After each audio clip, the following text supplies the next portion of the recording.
Welcome to episode 16 of Inches and Cubes, a Warhammer 40k podcast. Your hosts today are Point and Click Nick, Mr. Fist Paul Fowler, and Adam, the truest axe.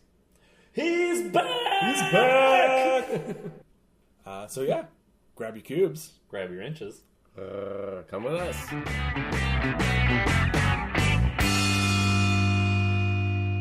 All right, welcome to episode 16. Last episode we talked about all things great. I mean all things chaos. All things great.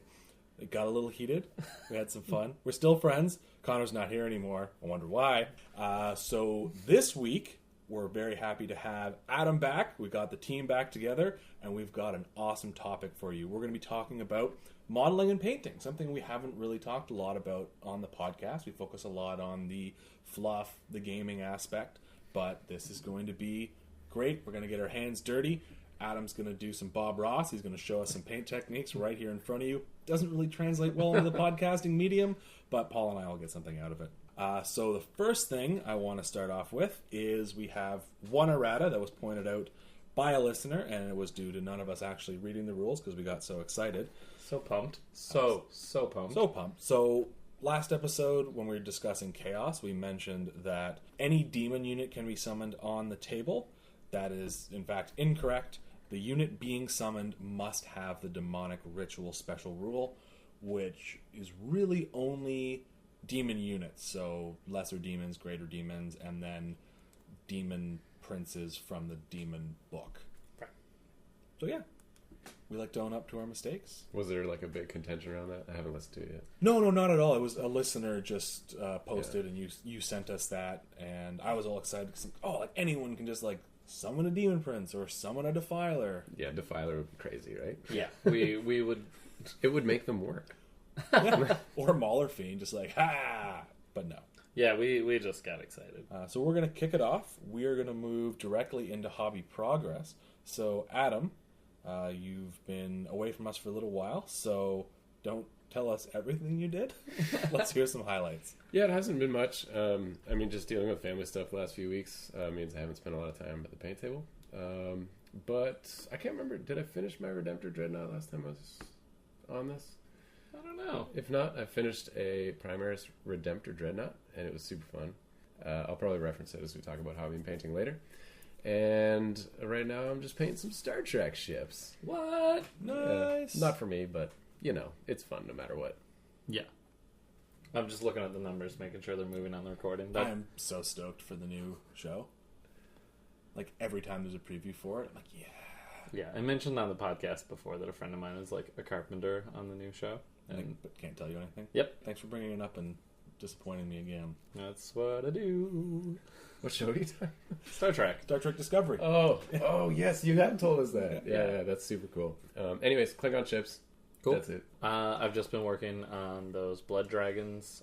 I've got the horses and stuff done. The riders, I'm trying to figure out how to paint the armor. I don't know if I want to go with red, like Bram Stoker armor. Well, hopefully today's episode will Yeah. will prime the pump a little bit. Or I don't know if I want to like go with the gold that the dragon rider character has. So, you know, Not the rider riding the blood dragons. no, it's a zombie dragon ridden by a vampire, and it's blood dragon vampires riding horses that aren't undead.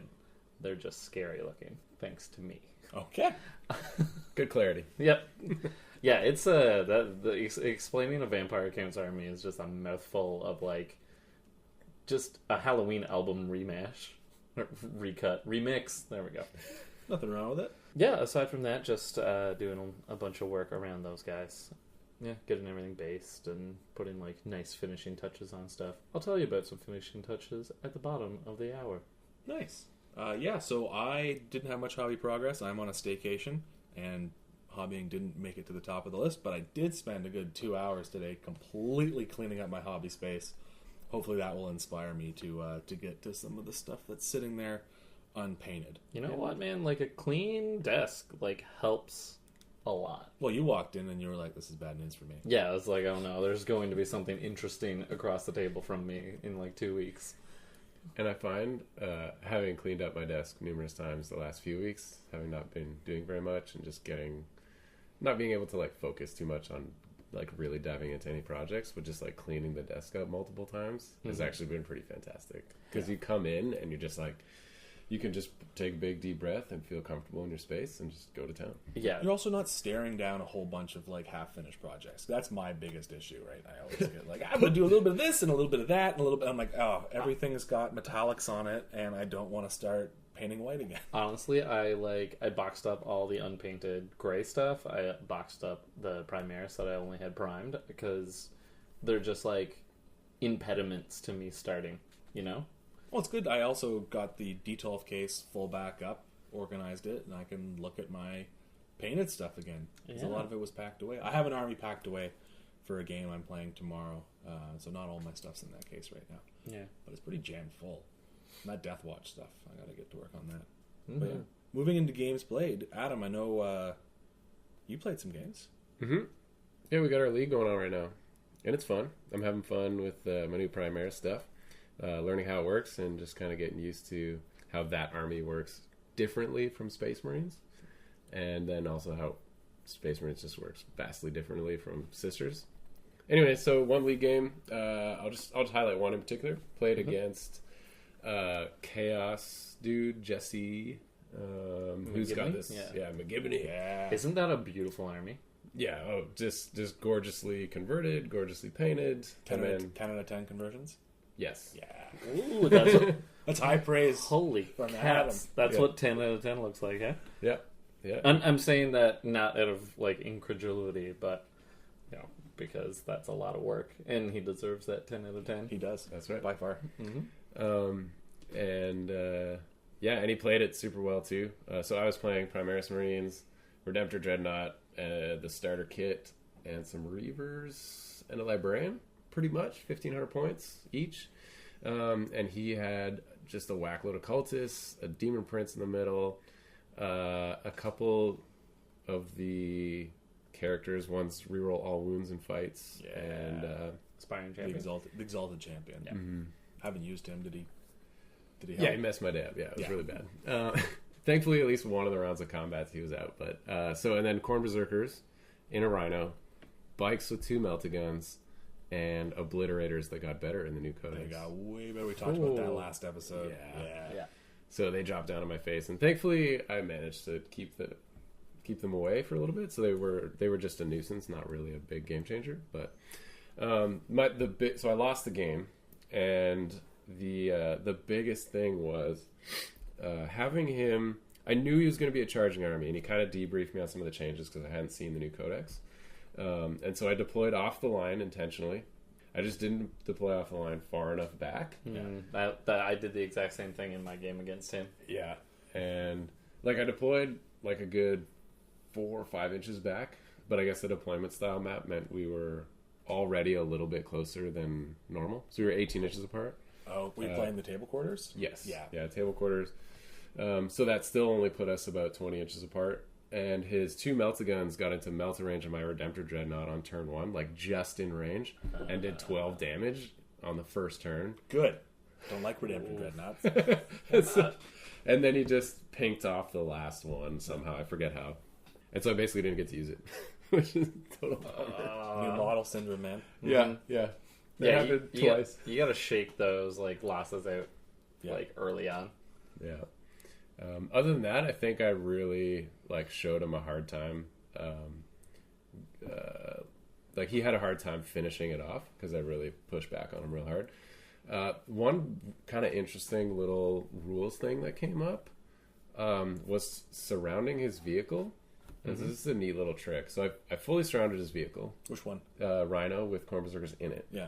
Going for the kill the Rhino, kill the guys inside, right?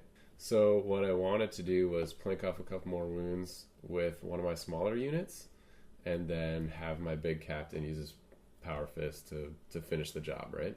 So after my first unit went, he used the 2 command points to do the counteroffensive, consolidated his Rhino, or piled it in, towards a unit that was on his backside, where there was space for the Corn Berserkers to pile out in a thin line all the way around them on the other side. That's so smart. But that's not how you pile out. You have to be able to place every model within 3 inches of the vehicle. He was able to do that? Yeah. Oh, sneaky. Because, like, I had a model... Oh, you mean a thin line, like around the very... Because it's not fully within, right? Right. And so he can get just the sliver of the base far enough out. Yeah. So it's actually really hard to do it unless you kill... I should have just killed it. Yeah. First thing, not let him counteroffensive. Yeah. So it's a neat little, like, rules thing that I hope they FAQ and get rid of that. It should be fully within. Because he should... There's no way he teleports behind my Space Marines and they're just like, yeah, sure. Just walk past me. No problem. And then charge me next turn and kill me. So, Oh, I see what you're saying. Okay, yeah, that's a little strange because it should be... Yeah, because in the old edition it was like place and base contact with the vehicle and then move away. And now it's just place within 3 Within three. inches. Yeah. Mm-hmm. So because they were... that's all. No, that's an interesting rules conundrum. Yeah, that definitely makes sense because that And it totally lopsided the game because I was thinking I'm getting rid of this Unicorn Berserkers this turn. And That's- to not kill any of it. Well, I think I killed one because he rolled a single 1 out of 10 dice. yeah, that's That sucks. Yeah. that feels bad, man. Yeah. So, anyway, that's my game. yeah. Well, I didn't play any games, but I've got a nice bottle of Couch Surfer IPA. This is, again, from our friends at the Indie Ale House. It's a West Coast style IPA, the beer that started the craft brewing revolution. Strong with a big punch from fragrant, bitter hops. Surprisingly easy to drink and great with food and friends. We have no food, but we've got 3 friends. And keep cold, drink fresh. Oh, wait. Great with food and friends, if you have any. Jeez, copywriter. Ooh, hot takes. That's a little hard. Hot takes from the people down at the Indie Ale House. Yeah. Because if you're a couch surfer for too long, you start to lose friends. Well, That's true. Real friends. You might have internet friends. But you get cool corduroy patterns on your body the more you sleep on couches. Hey, If they're corduroy couches. have you heard the one about the corduroy pillow? No? Really? It's making headlines. God, like when your daughter was born, did they just give you a book of dad jokes? Yeah. Oh. It's just, the midwives just give them He out. took a class. Yeah. So yeah, I had a great game versus Phil. He brought out his Death Guard, and I played my Emperor's Children. We did a Chaos versus Chaos one with the new Chaos Codex. Great game. I played Maelstrom for the first time in 8th edition. Still not a fan. Drunk Commander? Drunk Commander. Honestly, he won the game with 3 Poxwalkers left on the board, and I had 20 Noise Marines, my Lord, my Sorcerer.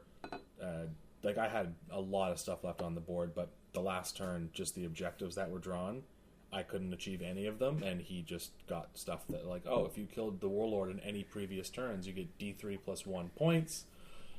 Yeah, when you pull out Kingslayer and you've already done it, it's a big... Well, I pulled out, like, kill a model with more than 10 wounds. I'd already killed all the models that had more than 10 wounds. Yeah. And you're like, oh, this is fun. So wait, he was- those cards don't have the retroactive wording? Oh, that's Only Kingslayer. Only Kingslayer does, yeah.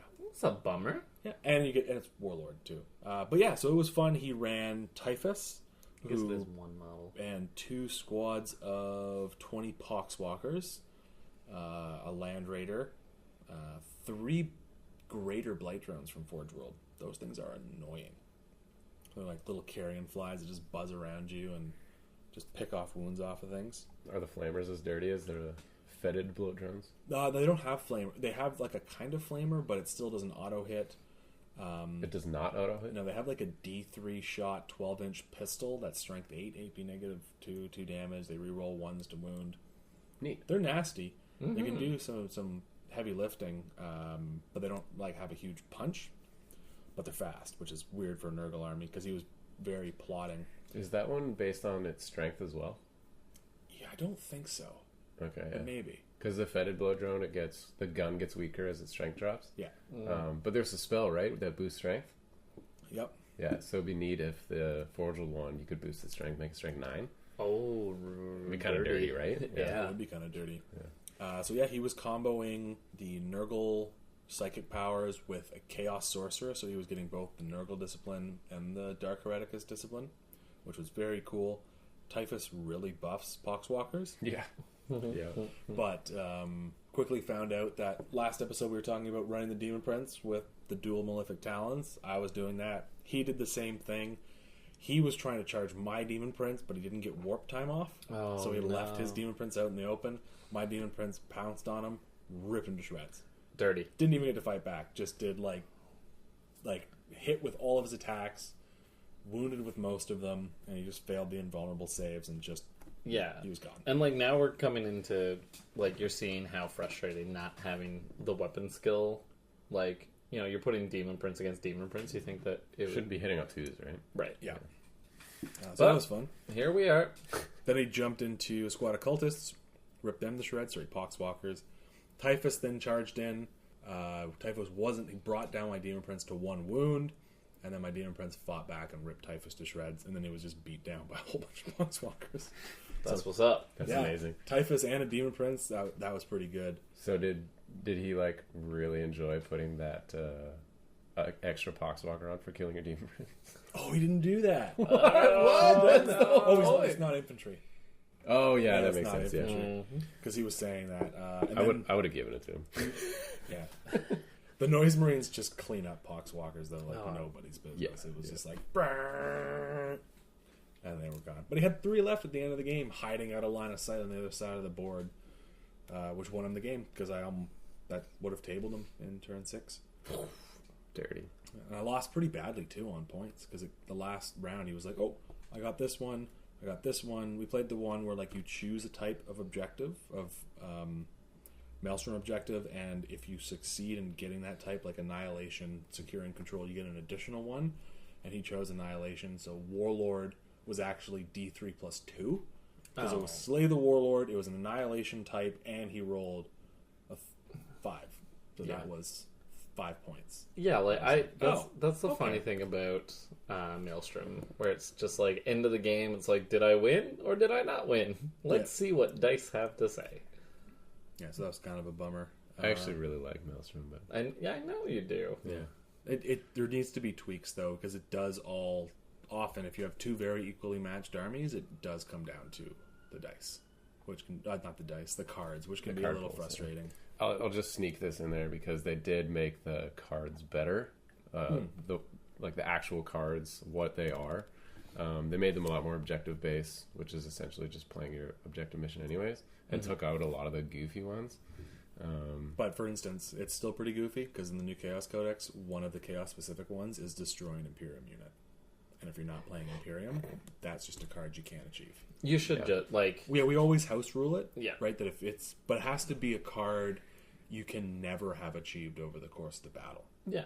Right? So if, like, for instance, I drew the card that was kill a model that has more than 10 wounds. I'd already killed all the models that had more than 10 wounds, so I can't discard it. But if I had picked something like destroy an Imperial unit, I could have discarded that. But good game. Didn't get Death Hex off, got Warp Time off, Prescience off, so I was able to combo a few more of those. Love the new Chaos Stratagem still. Lots of fun. And yeah, good game. I have another game tomorrow that I'm very looking forward to playing against some Grey Knights. So it'll be interesting to see how these 2 new codexes match up against each other. I do want to. I almost want to swing by and just watch that game Yeah, if I'm free. do it. I did When 5 is it o'clock. tomorrow? Yeah. When are you playing? 5 o'clock. Oh, okay. Yeah. I'll be playing at like 3. Okay, you Yeah. might still be there. Yeah. Who are you playing tomorrow? Mike Fume.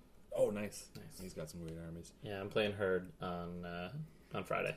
Yeah, The classic old Eaton Center GW boys. yeah. I need to figure out who my opponent is for this round, because I screwed up on the pairings and I accidentally paired some people back up again. That happens. But nobody's responded out of the other 3 people who I was like, oh, we'll swap partners. No one responded. Yeah. So hopefully something will come up. We'll just dock your pay. I'm in charge. Yeah, that's. And you don't get paid. I don't get paid. There you go. You got the punchline of that joke. Thank you. So I yeah, gave you the parts. You put it together. that's it for our initial segment. Listen to this wonderful elevator music, and we'll be right back at you with our main topic.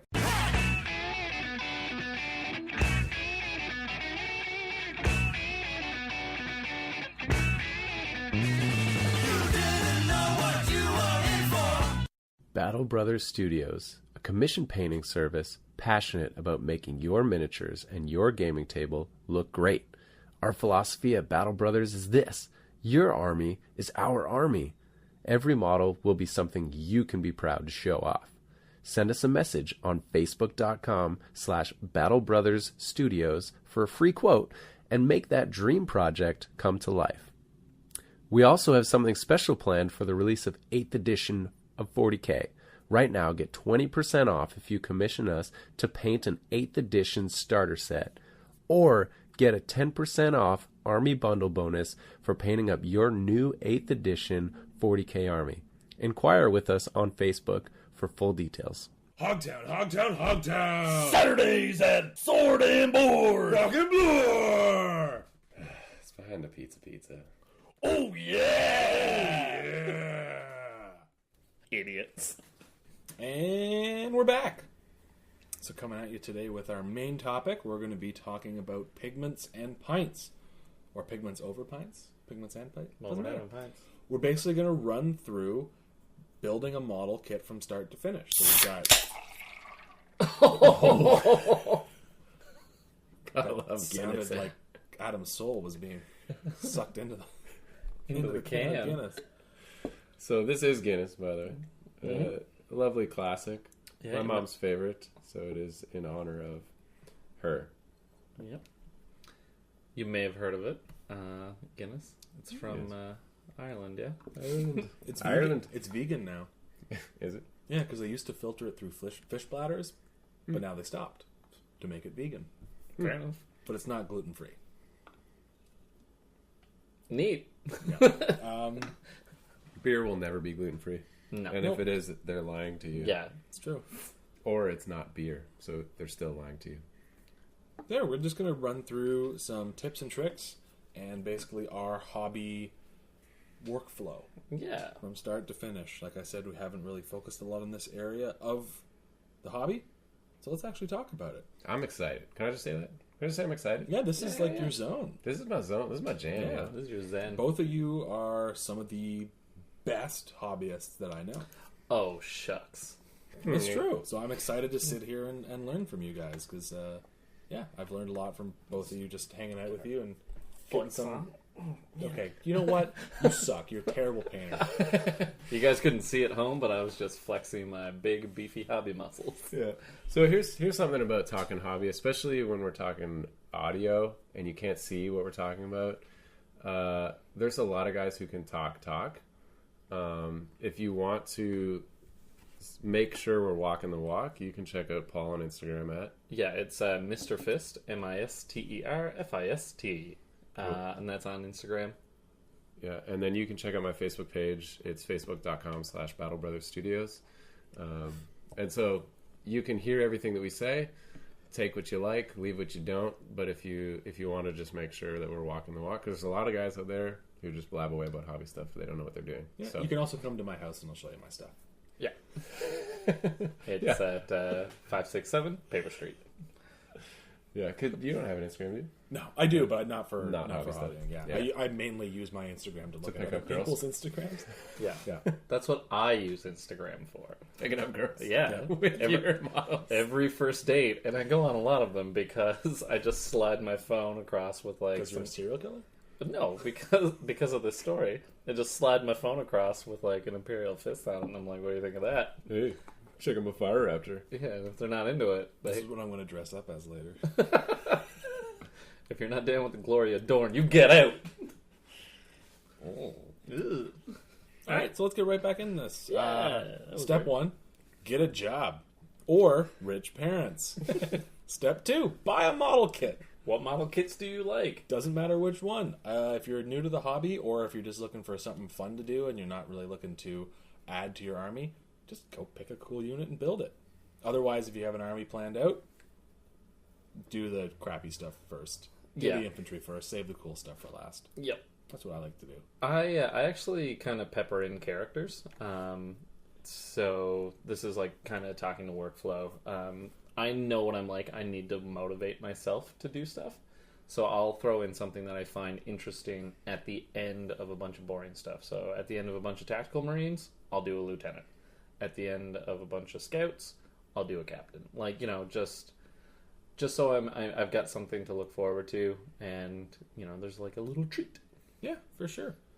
Do we have a workflow section later? I feel like this is all kind of workflow. Okay, I'll throw in my my notes on that one too. Then. Yeah. So I hate myself. So I'll just paint. Okay, that's dark. I'm kidding. I just paint all of my inventory first, and then do all the fun stuff after. That's what I'm saying. Yeah. Yeah. Because I feel like you're kind of rewarding yourself later, right? Yeah. Anyway, That's fine. so where So are we starting? prepping models. So you've bought the model kit. Let's all pick a model kit that we've worked on recently, so we kind of like stick to one thing as we go through this. So the last model kit I built was a Death Watch Veterans set of 10 guys, tons of options, cool stuff. Paul, what was the last thing you were working on? I think the last stuff I built would have been the Primaris Marines. Aggressors or? Yeah, the aggressors. Do a kit that you took from start to finish. Yeah. Oh, start to finish? Yeah. No, we can just go with. I'll just do a tactical squad. Sure. Yeah, and mine was the Redemptor Dreadnought. So we got 2 infantry and 1 vehicle, so that'll be good. Perfect. So the first thing, you're going to pull the sprues or the resin bits, because we do work with Forge World as well, and we will get into that a tiny bit. We won't touch on it too much, just some quick tips on that. And you're going to pull the stuff out of the box. You're going to throw it on the ground. You're going to pull that instruction booklet out, and you're going to make sure you have all the parts. Yep, that's not so bad now, but back in the day, like GW was so batchy with like packing stuff. Yeah. Where you'd like open up a blister and you're like, these Cadian gunners have like 2 bottoms but no tops.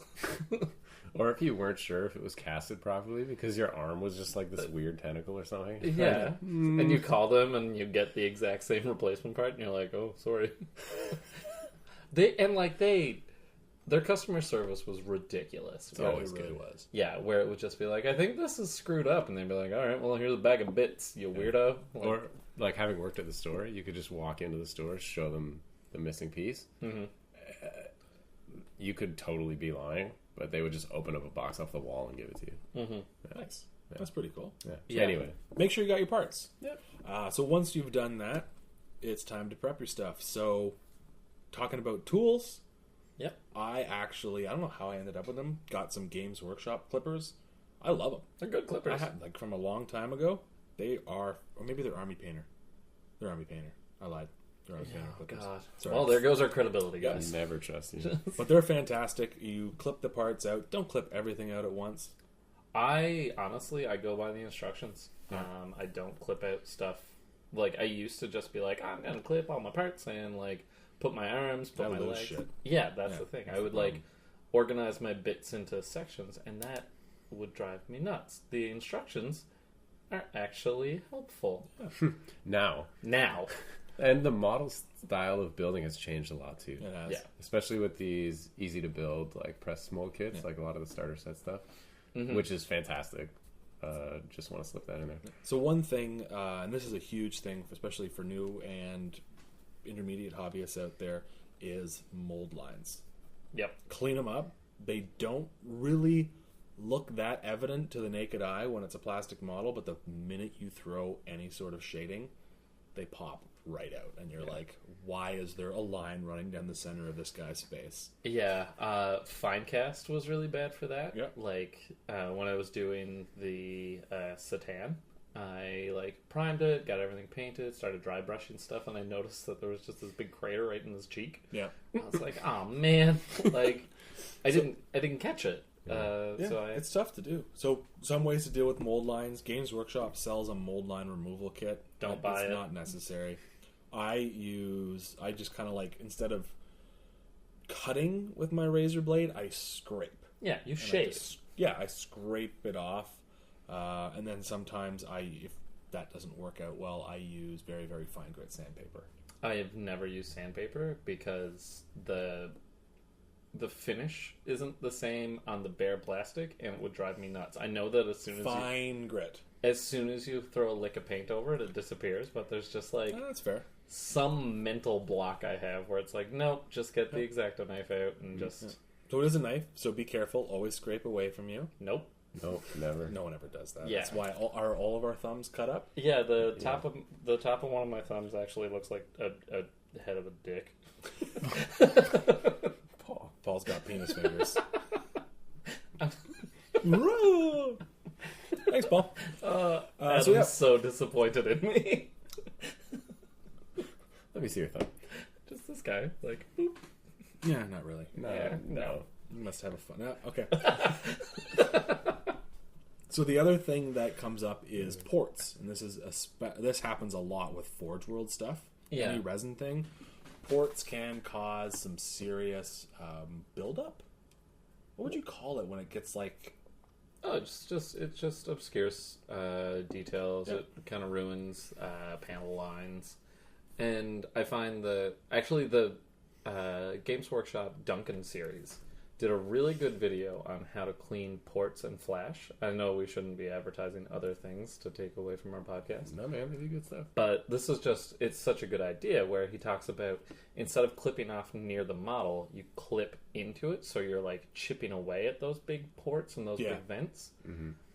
Because the clippers can do quite a bit of damage if you try to get in really close, right? Right. And most people don't have like a hobby saw. I have a hacksaw. So as soon as I come against a panel line or something like that, I just bust out like a little tiny hacksaw. I used to have a jeweler saw. I don't know where that went. I'll have to track it down because it was perfect for that. Yeah. That's only necessary for Forge World guys. If you're not building Forge World, you don't need to worry about this. Yeah. But what I have noticed in similar strategy is you can, no matter how flat of a side you get on your clippers, you still run the risk of clipping a chunk out of your model. Right, so clip away from it. Yeah, even just the slightest bit, and then pull that last little bit off with your knife. Yeah. And get a good knife. Yeah. Like a good invest. Like, we got a whole bunch of Feldherr German X-Acto knives. Bunch of club members did an order from Feldherr. They're a German modeling.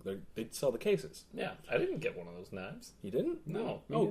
That sucks. You guys must not have been there. So, No, anyways, we were there. Tristan, who was our club treasurer, he's now pursuing higher education in the best Canada, French Canada. It's the only Canada in the land. No? Okay. I just don't know how to respond to that. That's fine.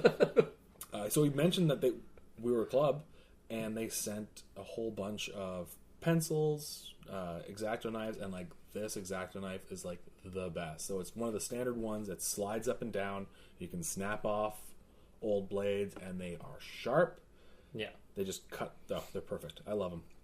So get a good knife. Go to Home Depot. Get a small bladed one. Yep. And it'll make your life a lot easier. Yeah, and just for the beginner level, you're more likely to cut yourself with a dull knife than a sharp knife. Sharp knives are safe knives. Mm-hmm. Yeah. One thing I used to do with the metal-handled X-Acto knives, I got like a thicker handled one. I could hold better. I would get those little like squishy pen covers. And I would slide it over it just so I could like handle it.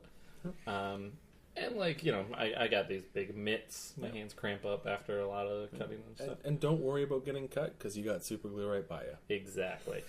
It burns. I have done that so many times. Yep. Uh-oh. Hold it shut first. It only burns when you put it right in there. Oh. So the next thing we have here is Flash. I think we talked about that a little bit. Yeah. So again, most of you listening, you're going to know what Flash is. It's kind of mold seepage. So happens a lot when you've got fine detail. A lot of cables I find that like do a U shape will have Flash in between them. Yep. And sometimes it's really stubborn. Yeah. I've had some bad Flash that I've had to like do a drill through a couple times, like a hobby drill. Really? Just because like the actual tube itself or cabling is too fragile for me to like want to get in there, so I want to break it up first a little bit. Oh, like if it's a cable that comes off the model and comes back into it? Yeah, like You're a talking U about shape. inside? Yeah, and it gets inside. Because, like the Las Cannon team that I bought from Forge World, the underslung ones, all their cabling was really bad for the Flash. Yeah. And I broke one of them first off, trying to like get the X-Acto knife in there and cut it out. I was like, never again. So yeah, and then the last thing that I just want to quickly mention. Oh, we're going to mention 2 more things. First one, Forge World resin. Get it, put it in a bucket, squirt a whole bunch of dish soap on it, fill it up. Don't fill it up with hot water. Fill it up with cold water. Or warm water. Let it sit there for a day, and then get a denture brush and scrub it, rinse it, and leave it to dry. Yeah. Because Forge World uses a very oily release agent from their molds, and if you prime over top of it without washing it properly, Your primer flakes off. It'll slide right off. Painting my Spartan was like a horror. Oh, yeah? It was terrible for that. I had to do a bunch of masking, so I put a bunch of tape on, and I'd like already finished so many layers, Oh, and no. I'd washed it and everything, Yeah. and so I put all this tape on, and anyway, and I just started peeling off all this work. It was terrible. That happened with the Rhino with the spaced armor I got, and that was used. I thought like it had been primed already, so I just primed over that, and I did the exact same thing. I was masking it, and it just like pulled it all off. And Did you cry? no, but I know that I made like a sound like I dropped my cat. I was just like, oh no. Yeah. And then the last thing that Paul wrote down here was green stuff. Yeah. Where do you use green stuff in the prepping models phase? So after you dry fit and once you are... We're not there yet. Okay, well, That's an assembly. you're going to be so pedantic this episode. I am. I wrote out the plan. I want to follow the plan.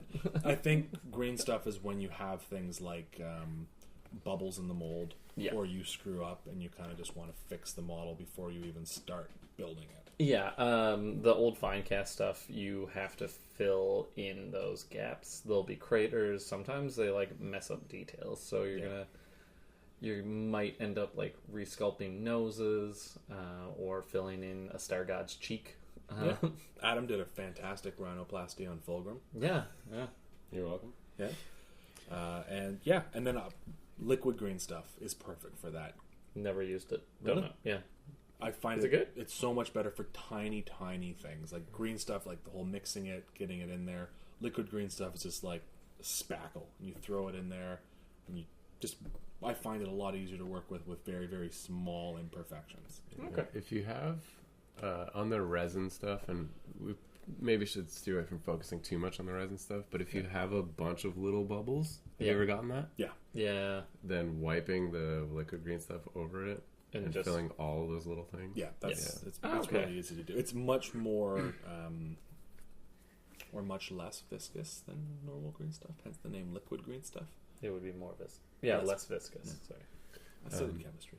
So just something on gap filling too. You'll find that some of the plastic models have very obvious gap lines between two pieces that are supposed to fit together. Games Workshop #1 is getting way better at covering those up with little bits or whatever. Yeah. 2 strategies I have for that. You can do the green stuff if they're really big. But for the most part, to save time, like when you're doing large batches, and because I do commission painting, we're doing lots of large batches. If they're not that big, sometimes I just don't even worry about it. Yeah, because sometimes the paint will cover it up too. Yep. Sometimes a good, if you do rattle can priming, definitely the smaller ones it'll cover up. But for me, what I've been doing recently, I can't remember if this was a big issue on. Yeah, definitely my Redemptor Dreadnought, if we're using those examples still. Let's say the big Onslaught Gatling cannon that the dude has. It's 2 pieces that kind of come together. It's like cut down the middle lengthwise. Yeah. It's 2 pieces, right? Those never line up. Well, they're pretty good because it's got little ball joints. They'll stick in properly. Yeah, they're better now. They'll line up, but there's always still that gap. There's always the gap. What I've been doing instead of gap filling it, because it can get kind of messy, and if you're not You really do the same thing I do, and you treat it like a mold line. Yes, and I scrape the plastic over itself to fill the gap, and I always go one direction to kind of keep pushing plastic over, and just bend it to seal it. So that's perfect. We're going to jump right into assembly now. Yeah, because that's where we are. Wonderful. So again, going to throw this out there. Read the instructions. Mm-hmm. Read them twice. Forge World did not used to come with instructions. It does now. Yeah, you would just sort of pray to the Omnissiah. I built the Brass Scorpion without instructions. It was just like, here's the brass scorpion. Here are the parts it comes with. Good luck. Later. It just says that on the other side of the paper. Good luck, idiot. No, it just does an inventory of what comes with the kit, and you're like, oh, the back of this is blank. Yeah, That's fun. So, dry fit. Dry fit. Yep. How do you do it? Yep. And dry fitting, that's the stage when, especially with these new kits, you kind of get to look at the options. Yeah. Like, nothing sucks more than putting a bunch of stuff together and then seeing, like, a really cool bit left on the sprue, and you're like, where's that supposed to go? And you look at the Go instructions. buy some blue tack, because we're going to get to blue tack later, because it comes in super handy for hobbying. And build parts of the models just with blue tack. Yep. Just to have a look at, how this piece fits into this, how, like, can you get a dynamic pose out of something, what are the options. Yeah. I never do that, but I do suggest doing that. Well, like, I mean, we don't do it. Like, I don't usually do it, but I'm a big fan of suggesting it. Yeah, totally. Yeah, no, it's fair. I mean, a lot of us do work with Forge World, so it is important to mention. You will also find, and I have had this in Games Workshop kits as well, a little bit of warpage, especially with the bigger vehicles. Mm-hmm. So I have written down here boiling resin, Yeah. which I've had to do before, especially with the Fire Raptor. Yeah, we don't really need to get into that. Yeah. Just, like, look up a YouTube video. Yeah. That's like, really advanced. I like to look up a YouTube video for all of this. It's Yeah, not but- why they're tuning in. True. The one that I had to do the weirdest bending with was the Tesseract vault from the Necron range, because it's one smooth curved piece, so one bend, and you were like, "Wow, it's wonky as heck." That's This not is- a perfect circle. Yeah. So that one I got crazy Yeah. to the point where at one point I was googling where to buy calipers in Toronto, and I was like, no. Also, calipers are expensive. Vernon calipers? Yeah, Yeah. very expensive. Very expensive, man. Those are like micrometer level tools. Nanometer. Yeah, Yeah, so Don't do it. well, yeah. Now you know why I don't own those. I've used them. They're amazing. They're so cool, right? Yeah. So yeah, that's huge. I wrote down heat gun too. I don't know why I wrote that down. Oh, I meant hair dryer. Heat gun. Yeah. No, so I've used a hair dryer before to heat up pieces of resin to just mold them properly back in. So always be careful with that, because they are very fragile kits, and never force anything. You can make sure that you don't break your stuff, but heat it up if you're having a little bit of warping issues. And then, yeah, we're going to... Tools? Any more tools for assembly? Yeah. What kind of glue do we all use? Super glue. Woohoo! Not plastic glue. Why are you using plastic glue? Do you just hate your future self? Like, have you ever tried to take apart plastic glue? It doesn't happen. I hate it. I hate it. I hate it. Adam, I hate it. Yeah. It's awful. Like, I traded Phil, my orc army, for his Death Watch army. None of it was painted. And when I went to go take everything off their bases, he had used plastic glue to put all of these models on their bases. And I was like, oh, Rip man. chunks of the I was base just off. ripping. Yeah, you saw me do Yeah. it. I was literally just like taking clippers and just being like clipping it down the middle of the bases and ripping them off, and then scraping off the base bits that stuck to the feet. Like, we were being facetious before. That is why you use plastic glue. Like, you're just like, this is the way this exists forever now. But if you have an army that you're going to be doing work on, or like you're only, you're not entirely sure, or someday you'll change it, use super glue. Well, not only that, but I mean, both of you had incidents where you broke each other's models, and I've dropped models before. Did we mention that on the podcast? You did. Okay. I've dropped models before. Like, if I drop a Cacophony or any model in that case that's not Death Watch, it's going to hit the ground, and it's going to shatter into the pieces that basically just assemble back up again. Yeah. Right? If you're plastic gluing together, it's going to break In a funny place. in a funny place that you can't fix. Or just bounce around. Yeah. Like, Plastic models just bounce. Most plastic models that are all plastic, that are built with plastic glue, will not break. Yeah. But if you drop a bunch of metal Sisters of Battle on the asphalt at 7:30 in the morning, those Exorcists definitely broke. oh my god! I was in the back of your car, just like he's He's just gonna break my fire raptor. yeah, later. he's just gonna break the wing off my fire raptor. I still haven't repaired that. Really? Yeah, because as soon as I took it out, it just came right off. Oh no. Yeah, so I just gotta kind of carve it down and make a shim for it. And I know exactly where it broke. oh yeah, Yeah, man. The weakest part of that model. It's so strange. mm-hmm. So yeah, still in assembly. So the next part is actually assembling the models. Don't use plastic glue. Don't use plastic glue unless you never make mistakes. That is something with plastic models or plastic glue is you can work with it for a little bit. Yeah. So that didn't hiss. But we're drinking Broken Hipster, which we've had on the show before. It's a traditional Belgian wit made with botanicals and spices to produce a light and refreshing yet complex beer. Good stuff. Indie Ale House, sponsor us. Yeah. Not that you're listening. We don't know. Not that you're listening. We don't know. The ex-chef from Canoe, which is a Michelin star restaurant. I think he plays Warhammer. I hope so. Vin Diesel does. Oh, Yeah. really? Sure, why not? Vin Diesel does? I Yeah. know Robin Williams definitely did. Yeah. But Vin Diesel? Yeah, Vin Diesel did. He What a nerd. he is a nerd. He wrote the foreword to a player's handbook, a special edition one for D&D. And there's a story, I love this story, where on the set of Chronicles of Riddick, he taught Dame Judi Dench how to run Dungeons & Dragons campaigns, and now Dame Judi Dench runs Dungeons & Dragons campaigns for her grandkids. That is dope as heck. That is awesome. I mean, she's already amazing, so. yeah. She's Dane. She's M. Yeah. So, building models, I don't know about you guys, but sometimes it's very difficult to find good super glue.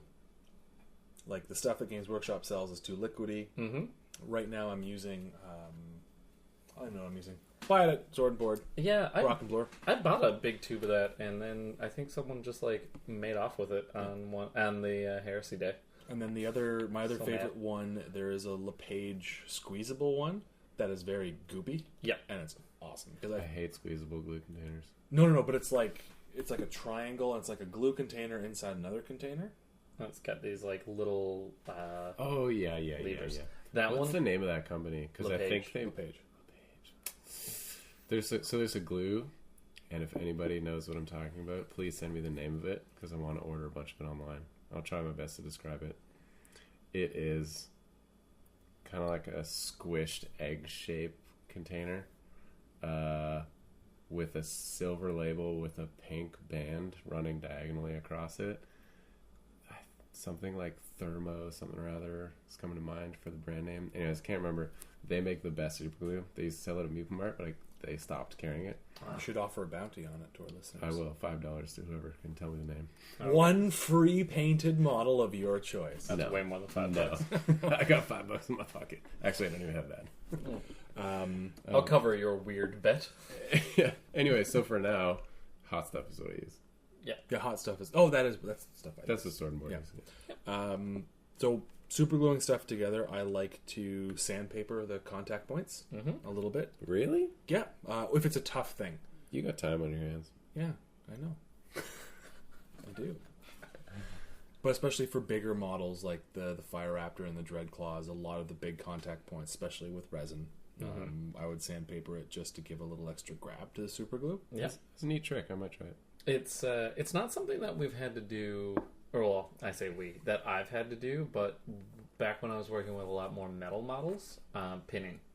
Pinning is necessary for metal or metal to plastic, I find. Even with, I find, for example, all of the Phoenix spears on a lot of my Terminators and a lot of my models, I've had to pin. Mm-hmm. So anytime you have a very, very long, thin shaft...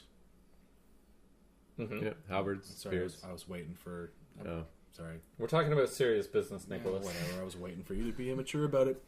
I use my hobby hobby drill to like drill down the shaft, drill into the connecting point, and then I have some brass rod over there, some very, very thin stuff, and it just helps reinforce it because I've had them break off too much.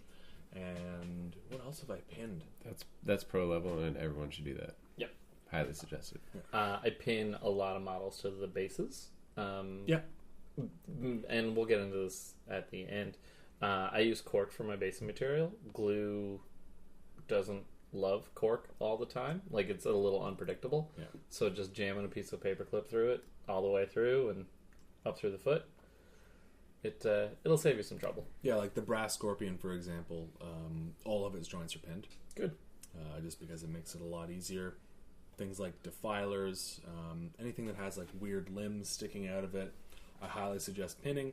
Not only does it make like building the model easier, but it stops it from breaking. Because super glue, while it does a good bond, it doesn't really hold up to torque. Yeah. At all. So that any time brittle. if there's a twisting motion involved, it'll just snap off.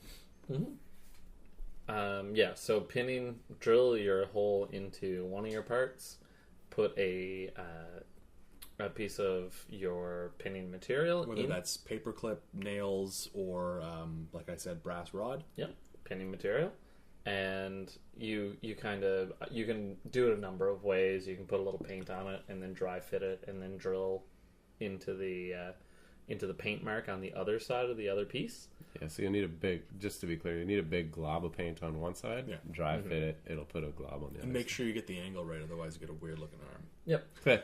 But normally I'll just like kind of use the paperclip and mark the plastic or the resin or whatever. Yep. Metal you can't really do that with, unless you just really want to like be jamming stuff in there. What do you mean? You can't do it with metal? You can't just push the pin into the metal and. Oh no, you can't. Oh yeah, sorry. Yeah. And if you want to do a bunch of pinning really fast, just use an electric drill. Speaking about tools, my Dremel, lifesaver. Yeah. Especially when it comes to hobby.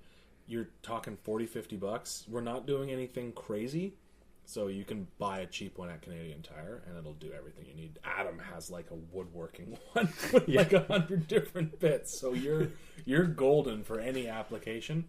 But mine's a Mastercraft one, bought it at Canadian Tire. Love it to bits. It's perfect for that. I also have the Army Painter hobby drill, which is just a hand drill. Mm-hmm. And Gotta have a hand drill. And it's perfect as well for those types of things. Yep, bolter barrels. Gun barrels. Yeah. Yeah.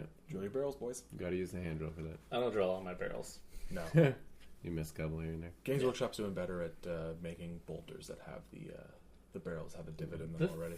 The thing that I loved about the intercessors or the aggressors is that the contact point is right in the middle of the barrel for the rest of the sprue. Yeah. So when you cut it off, the middle is marked.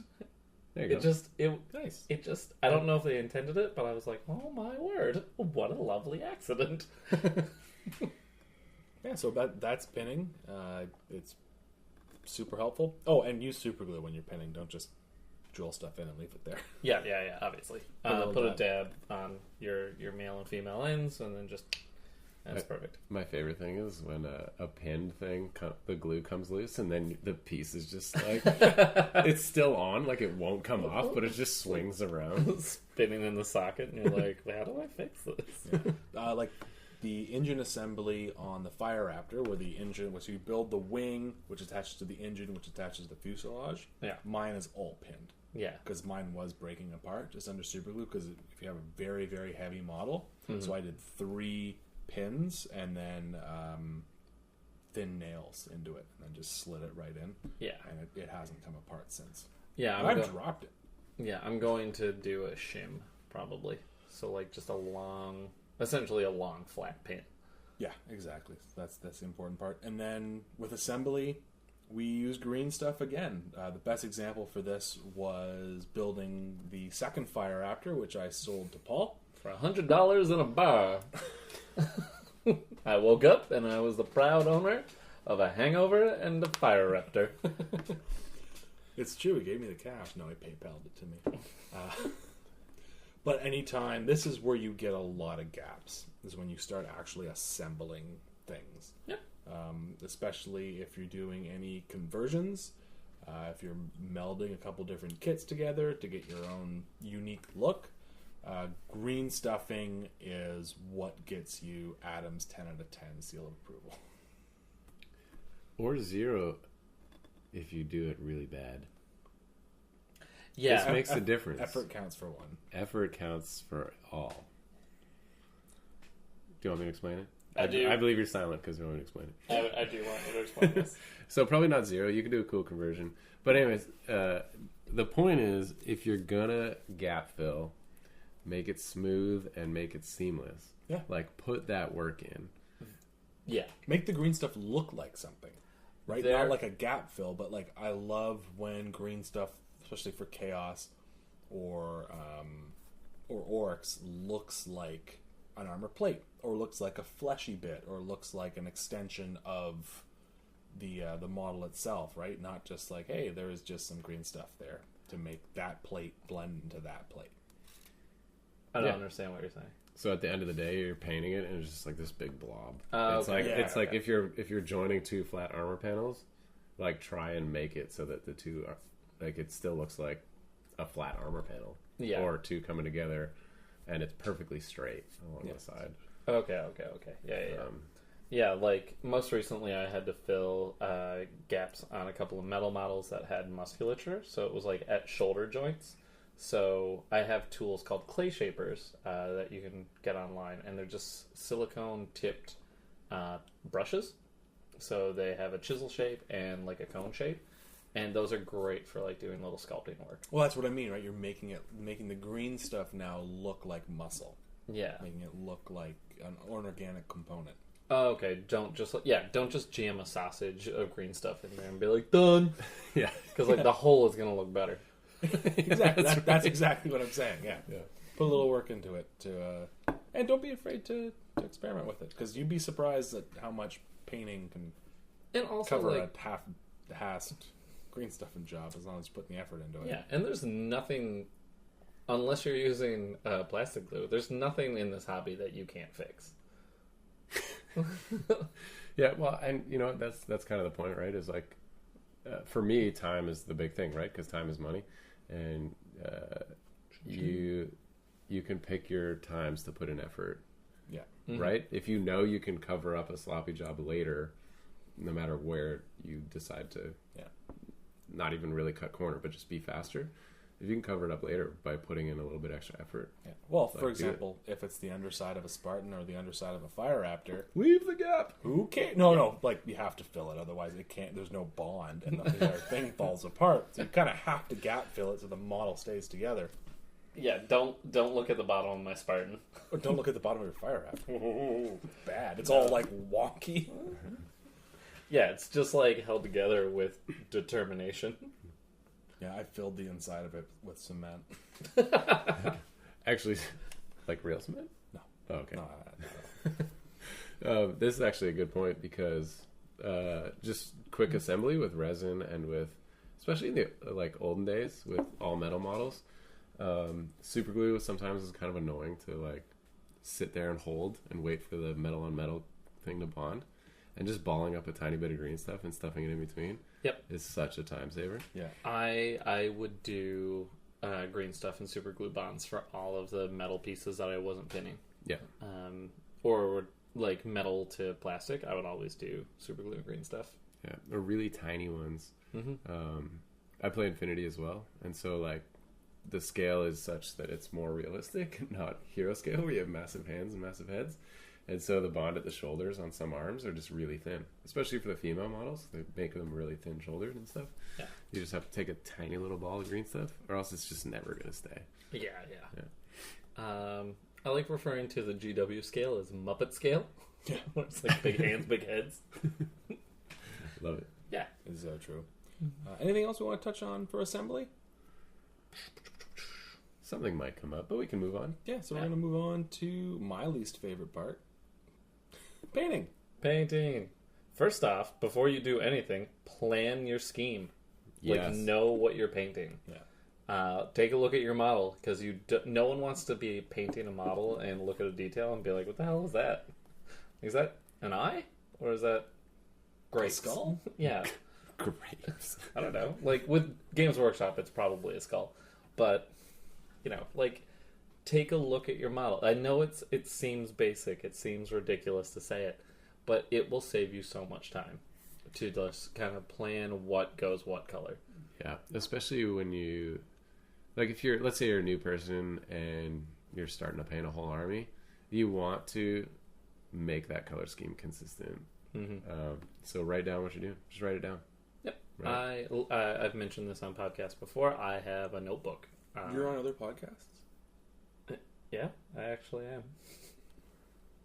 Really? Yeah, we'll talk about that later. I'm hurt. Cheater. Yeah, not this podcast. I'm not hosting other podcasts. I've just appeared on other podcasts. Oh my god, I'm getting such cold stares.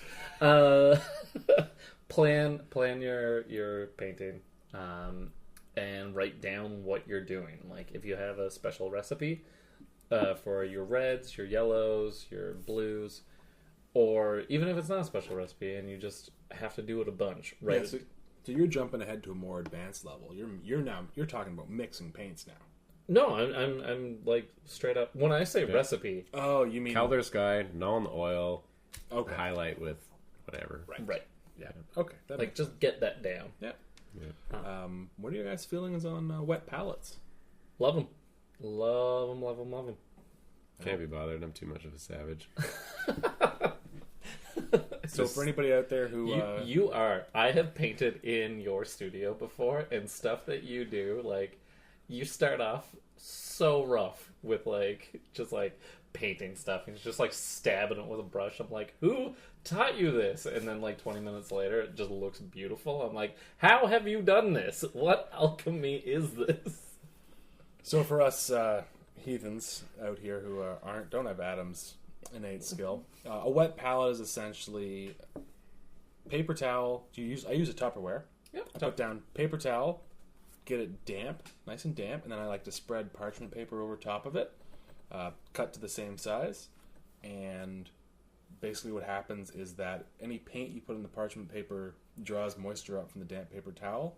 So I've seen you do this too. You put a top on the Tupperware. You're done painting for the day. You pull the top off the Tupperware 2 days from that, and you've got the same color mixture. You're not wasting paint. Paint's not drying up on your paint thing. Yeah. I like it just because it's just one fewer impediment to getting workable paint. Yeah. I don't have to open up a pot. I just go in, I put a little water on my brush, put it in the paint, because you have to thin down your paints. Was just gonna say that. That's huge. And what do you guys use to thin down your paints? Water.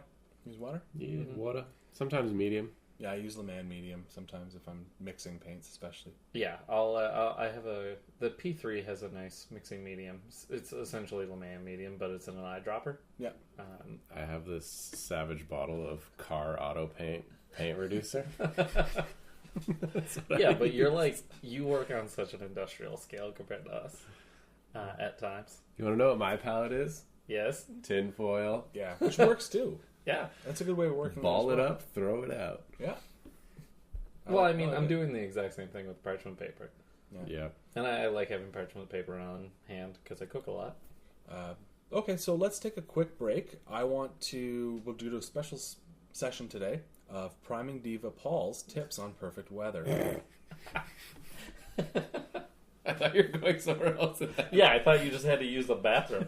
Well, welcome to Paul Fowler's Priming Corner. We got a big cloud of humidity moving down from the northeast into Toronto. Not good priming weather. Nope, you stay in. You play Contra. I don't know what you do when you can't prime. Diva. I'm not a diva. I get results.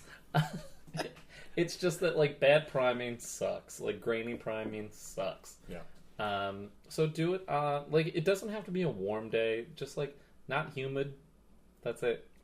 Check the weather network. Get a barometer. Mm-hmm. Barometers don't tell humidity. Get a humidity meter. How do you tell humidity? My knees. You old man.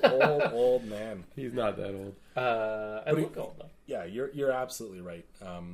I've made the mistake before, and it's ruined a model that's been painted. And also cold weather as well. It can't be really cold. Yeah, I used to prime outside an apartment building, and what I would do I would just keep the cans in my jacket until I needed to prime. I would just like take them out, shake them up, do a quick burst, put it back under my armpit in my jacket. You guys remember when we primed that game I had now to use stuff outside my apartment? Yeah. We were like freezing cold. Uh-huh. Yeah, it was 3 of us in the pitch black, man. Like, did we paint this? I don't know. Okay, Nick, hold this up. I'm going to spray paint right in your face. Shh. It's fine. It's fine. Sacrifice your body for the team. Breathe through your ears. Killed some brain cells. Huh? But yeah, like, just get it right. It just sucks to have to strip something right at the get-go. Yeah, and priming, it sets the basis for the entire model. Yeah. You have to prime it well. Otherwise, Do you guys hear that, can't. like, weird squeaking? What is that? Your glass. Is it the glass? Put it back down. I think it is a class. Edit this out, Paul. Oh, yeah. Oh my god, this is gonna that you shaking that is going to sound crazy to me. Alright. Yeah. Yeah, get your priming right. It's the foundation, quite literally, upon which you start to paint. So it's gonna be a bummer if you got it wrong. So here's my things that I've just noticed about rattle can priming outside. And I don't do much of it anymore, so this may be old news, but I'm pretty sure spray paint is still very much the same as Yeah, it there was 10 years ago. Hasn't been a lot of spray paint can innovations. I use it a lot to write my tags all around the neighborhood. El Barro. Yeah. So anyways, I've noticed some people are very on and off on the trigger. Nope. Should be. Like they'll be like, tss, tss, tss, tss, tss. Can't do that. That's where you get the dusty thing. Yeah. Also, if you're too far away, that's where it gets dusty. 30 centimeters. Yeah, I get right in there and I keep my nozzle on. I'm like, Yeah. and I'm like 6 inches from this thing. Really? Yeah, That's danger Savage. close. That is danger close. it's savage. That's detail obscuring close. Yeah. But yeah, you're right. Just the quick bursts that will give you those like terrible textures. Yeah, It has to do with the science of, the propellant and Yeah. aerosoling. If All you're that priming good a lot of stuff, turn your can upside down and spray out the pressure that's building up. Clear it out for sure. And it clears out your nozzle so you don't spit on your models. So let's talk about picking primer. Games Workshop used to only have black and white. Yep. Army Painter really changed the game. They have dozens of different colors. They have cream, every color imaginable that you could want to prime stuff with. Army Painter has. I know Phil plans his entire armies around an Army Painter rattle can. It's a good product. It's a great product. Yeah. I like that it matches 100% the paints in the little pots they have. Yes. Yeah, that too. It Their definitely yellow sucks though. Really? Just so you know, like the pot yellow is just it's. What so- do you use to do the fists with? The fists, I think I've said it on the podcast before. You hit them with the Armor Painter cream or bone, then you do the Armor Painter demonic yellow over it.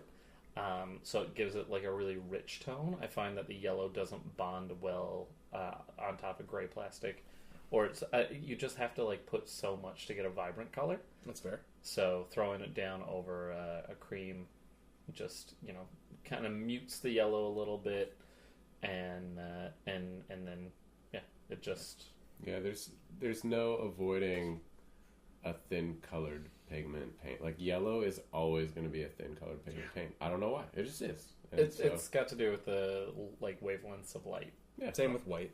Mm-hmm. Yeah. There's a bunch of colors out there that are not fun to paint. Like Yes. red is a ton of fun to paint because the pigment like just is the most powerful. Or black. A lot of people hate painting red.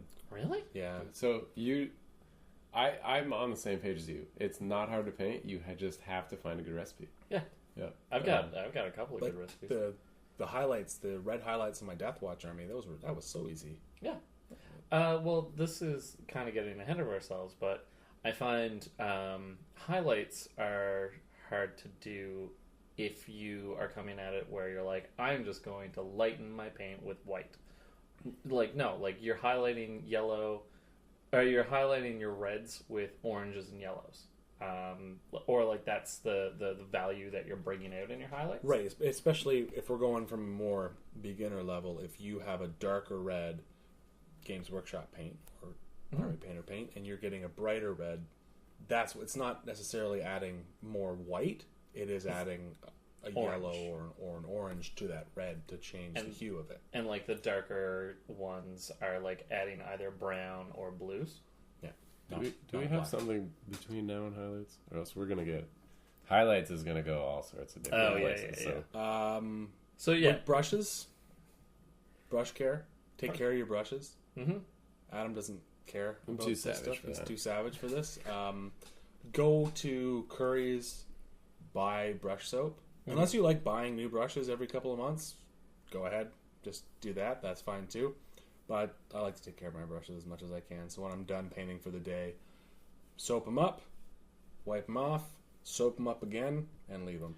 I have a couple of brushes that when I use them a lot, I will wash them, rinse them, wash them, and use hair conditioner on them. Oh, okay. Yeah, because I spent a bunch of money on like some like sable hair like brushes, so it's like, no, I'm giving these to my kids. Yeah. Like I'm keeping these good. And you know what? So actually, I had a buddy of mine stay at my house for about a month and a half, and he was doing a bunch of painting with me. You guys know Justin. Yeah. Having him at my house paint with my stuff made me understand the value of a little bit of brush care. Tell me more, Adam. So now, like I can deal with my level of savagery, but And like he's not kidding. It is wild to watch. You're like, Adam, what brush should I use? He's like, I don't know, just pick one out of that pot of crappy brushes and start painting. You're like, oh my god, this one doesn't even have a point. Yeah. But when you're new, and I guess there's just maybe something to the way I just naturally clean my brush with water that just does a better job than the average bear. So now what I've started doing, because I found it helped save myself from Justin's level of savagery, which is more than mine. Caveman-esque. Is I'll take a bead of airbrush cleaner and put it in my palm and twist my brush through it. Yeah. It's Probably the same as your soap, right? Yeah, the exact same thing. Probably It's very just getting yeah. paint out of the ferrule. So your brush has three parts. It has the handle, the ferrule, which is the metal part, which the bristles go into. and then the bristles. Yeah. That's the third part. I assume that people will get that through context. Don't assume how intelligent our listeners are. I'm not going to talk down to them like you. I'm not talking down to them. I respect these people. I learned something new today. I didn't know it was called a ferrule. You're feral. Your ferrule. Yeah. Yeah. That's literally the definition of savage is feral. Paul's thinking. No. Feral is something that was domesticated and has now become savage again. I guess Adam. Sure. Okay. We're having too much fun. Yep. Next. Dry brushing. So Simon, this is for you. Don't dry brush with a wet brush. Nope. Bring it up real slow. Wipe most of your paint off, and build up your highlights or your paint levels slowly. You can go for the edges. Yep. You can build it up slowly. You can mess it up real quick. Yeah. Paul is the master of very elegant dry brushing, I must say. Sure. Dry brush something, wash it, dry brush it again. It looks smart. Mm-hmm. I actually rarely dry brush anything these days. Yeah? Yeah. I mean, it's just, so like, I guess you would use it to get like some nice transitions and stuff. Oh, the airbrush does a lot of that work, right? And so I'm just using something else to do the same thing. But when you don't have that, you need to find ways to do that styles stuff. is like an entire different podcast. Yeah, that's Yeah. And we won't go too deep. We'll touch it, but we won't go too deep on all that. like when I think about using an airbrush, it's like how people must have felt when they first met conquistadors, where it's like, oh, I guess it's all different now. It does change the game, and now that it's becoming more of a mainstream thing, it's like, yeah, it's interesting how it's affecting miniature painting. Yeah, I'm really glad that you don't do those like crazy dumb highlights with them. Like you paint with it as opposed to like doing those like extreme like black to white with a green in the middle highlights. Yeah, I try and keep it a little more subtle. Yeah, it just that kind of stuff drives me nuts. Yeah, I more use it for speed and yeah, rather than just like being crazy. Yep. Well, we're all crazy, but yeah, dry brushing, it's great, especially for beginners. So what, like literally the first technique I learned a long time ago, right? Is just it helps so much grab those edges, especially with metallics. Yeah, That's where it shines. Yep. And if you're dry brushing gold, do it over brown. There you go. Mm-hmm. I just made your life better. Yeah. And actually, this is a good point too. Is actually just seeing the way you paint, Paul, has actually put dry brushing back on my like map because of some of the styles of metal. Like sometimes I realize myself that I'm just going for speed at some points and be like, you know what, I could maybe make this look better.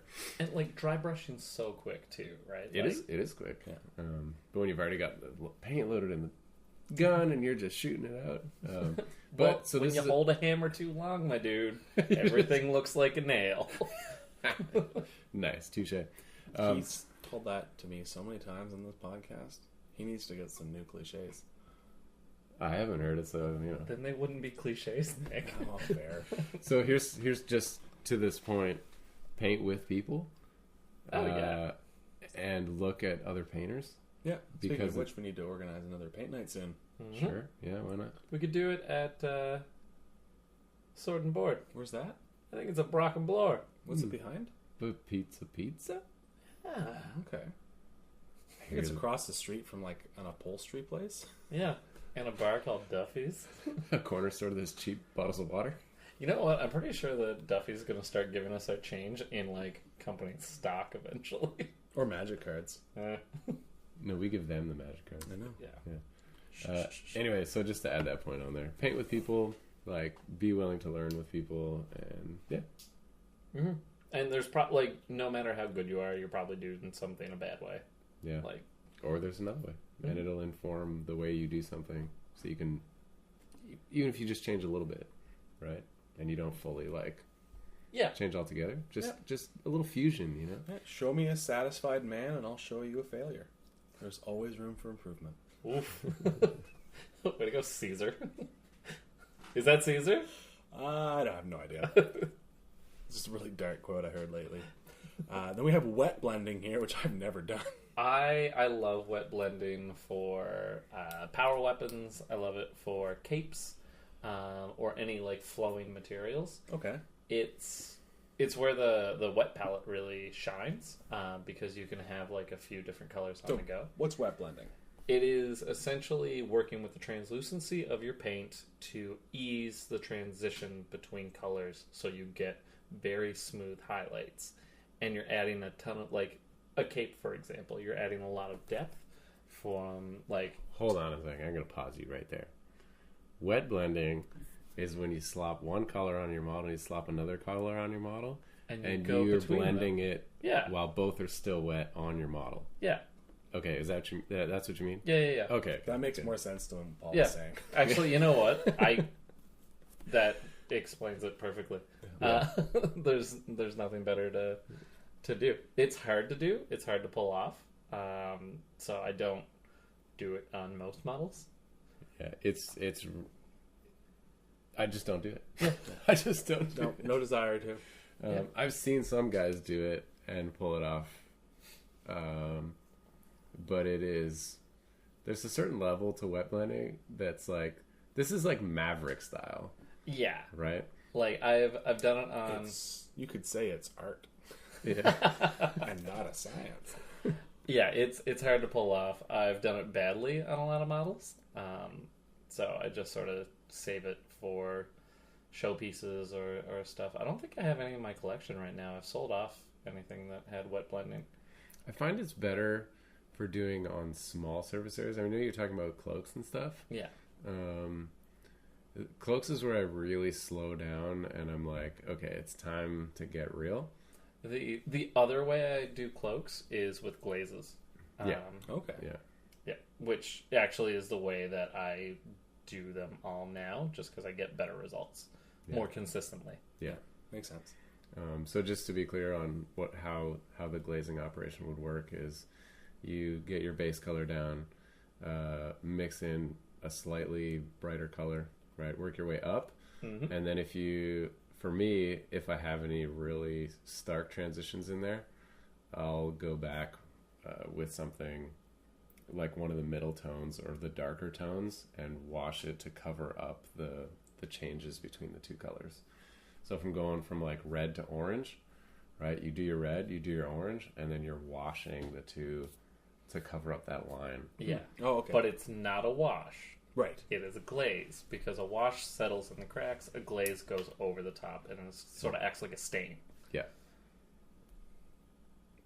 Is it like a special type of paint? No, You're just making it yourself? Yeah, you just you mix it down so it's the consistency of whole milk. Yeah. If you just mix a paint with a bunch of your lamy and medium. Yeah, that's what you get. Yeah. Cool. Makes sense. Next thing we have here is highlights. Everyone loves highlights. I love edge highlighting. No, I don't. Edge highlighting, use the edge of your brush, actually. Don't make the mistake of going for the smallest brush you have. Use a pretty beefy, a medium brush. You tell me this after I painted my entire Death Watch army. Yeah, well, you know. While you watch me paint it. I'm a bad friend. I use one brush. Yeah, well, again... Not gonna lie. One brush for everything. I have, like, a medium sable brush that, like, I use for most things. And that's how I do my highlights. I load it up, I wipe a bunch of the paint off, and I just use the side of the brush. So you're not using the tip. Like, if you have your finger out, imagine that you're rubbing the edge along your knuckle as opposed to the point of your finger. And that's how you get your raised edges, and you get, like, a really nice... really nice line. Nick's like doing what Paul just described with his finger on his knuckles. That's great. Yeah, that's a good point. There are some times where you find, let's say it's on a vehicle and the armor bends, but it's not a sharp enough corner. How do you tackle that? That is where I use dry brushing. I will take my highlight color, mix it with the medium color, and just dry brush that on. And it gives you like a really smooth transition. If it's a little heavy, you go in with a glaze of your medium color. Like, so when I say medium, I mean like your medium tone. So I'm saying like it's sharp enough to be an edge, but it's hard to take the side of the brush and do it. Oh. Do you just like get in there and just paint as straight a line as possible? Sometimes, Yeah. or yeah. That's what I do. Or I'll use a bigger brush to get the Give flat- me a wider edge! That's what I did for the Corvus, because the Corvus Black Star has a lot of those curves. So okay. I just kind of just drew a line down where it went from the flat until it started the curve. Yeah. And that's what I highlighted. Like it's still an edge, but they kind of curved it because... Yeah. But it goes from the minute it goes from flat and starts to do that. Oh, I see what you're saying. Yeah. Like you're talking about strategic placement of it to Yeah. make it look good. Got it. Yeah. That's all. With the tip of my brush. It's hard. Do the man. I'm telling you, do the edge, do the side. I found a great brush. It was a very, very long, very thin brush that you could like load up with paint, and you could just go like zip, and it was like a marker. Nice. It was beautiful. Yeah.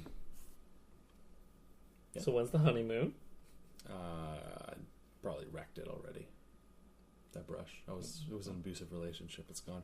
Yikes. It was like the pack of brushes you buy from Michael's that costs like $4. It comes with 8 different brushes. Yeah. I like using those sometimes because you can just be like, "Oh, I'm done with that one this week in the garbage," and go buy some more. Yeah, I've got a bunch of like white glue brushes. Yeah, that too. And then anything else you guys want to add on highlights? You can, go for it. Like, just try and highlight your edges. And if you want, just tidy them up after you do them. Like, again, you can come back in with your base color. Yep. And fix any mistakes. Makes sense. Ooh, can we talk about doing gemstones and lenses real quick? Yeah. I just love those things. Tell me about that. What do you use? Paint. No. You don't use spirit stone? Sprit stone. Sprit stone? I tried using that stuff. That was garbage. I love Does it. it work? What is it like? So you have to put down. I use the silver Sharpie, and that's what I draw on the lens. And then you put down the spirit stone or the blue one, and it looks really good. And you have to do it like so. You have to put down a dollop of it, and then push it away from like where the light would hit the lens. So like a little bit of silver shines through, but it's still got like a red haze to it.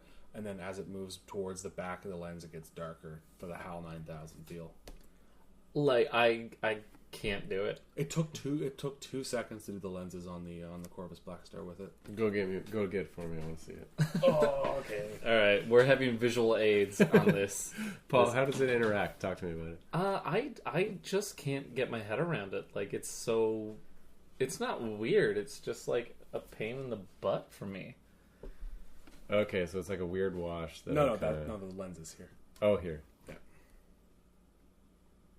Interesting. Now let me take a look. We're looking at it. So here's the thing: is actually the lens flare is almost upside down though. Yeah, because I'm not as good of a painter as you are. No, but if it's like the natural way that it interacts. Yeah. So like gemstones, the part where the light enters is actually the darkest point, which is generally at the top because the sun is usually your light source for that. Uh-huh. And so you have the lighter spot shining at the bottom as the light refracts through the gemstone or your lens.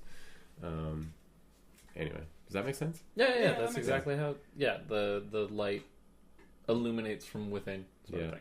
And so I always start black, mix black with whatever paint it is. Let's say it's a red gemstone. Or if you're trying to save time, just go straight to that dark red. Or if it's a really tiny gem, right? You don't have a lot of surface to move. And it's always just straight lines, but what really just lines of black, red, orange, yellow, and then what always finishes it off is just a little white dot in the middle of the black and a little white dot in the middle of your final highlight. Oh yeah. Actually, like that's textbook way to do it. It always looks nice. If you want, this is a good place to do another glaze. You glaze those transitions. Mm-hmm. Connor actually on his orcs. Oh yeah, what He does. is Connor doing? Oh, he's probably at work, cowering because he's a yellow-bellied coward. Yeah, he couldn't. He didn't come out today after last week's episode. He got so angry about chaos. He just. Did you get angry? No, I got angry. Nick got angry. I had to edit out so much of it. Nick just throwing furniture around his apartment. Paul edited himself. Oh, is that what that crack in the drywall is? Okay. Yeah. Hi, Connor. Hey, Connor. No, but Connor has like great lenses on his orcs where it's just flat red, and he just did the light and the curve of the reflection, Like crescent moon stuff. Yeah, and like it's so like the red is so flat that it just looks like anime, and it's so it's such a cool style. That might be a neat thing to do for fun time later. Is like intentionally Cartooning things. Or intentionally putting like a painting style like you'd see on a canvas on a model. Oh, I would love to do that. Yeah. Anyway, I actually one of my dream projects is to do like either a Necromunda warband or a Mordheim warband in sepia color, like they're an old photo. It would be super hard to do. I've seen that for a Malifaux crew. It looks really good. Oh yeah, yeah, it's good. Send me pictures. Not Sure. the MC Escher gang. Do a whole bunch of weird stuff.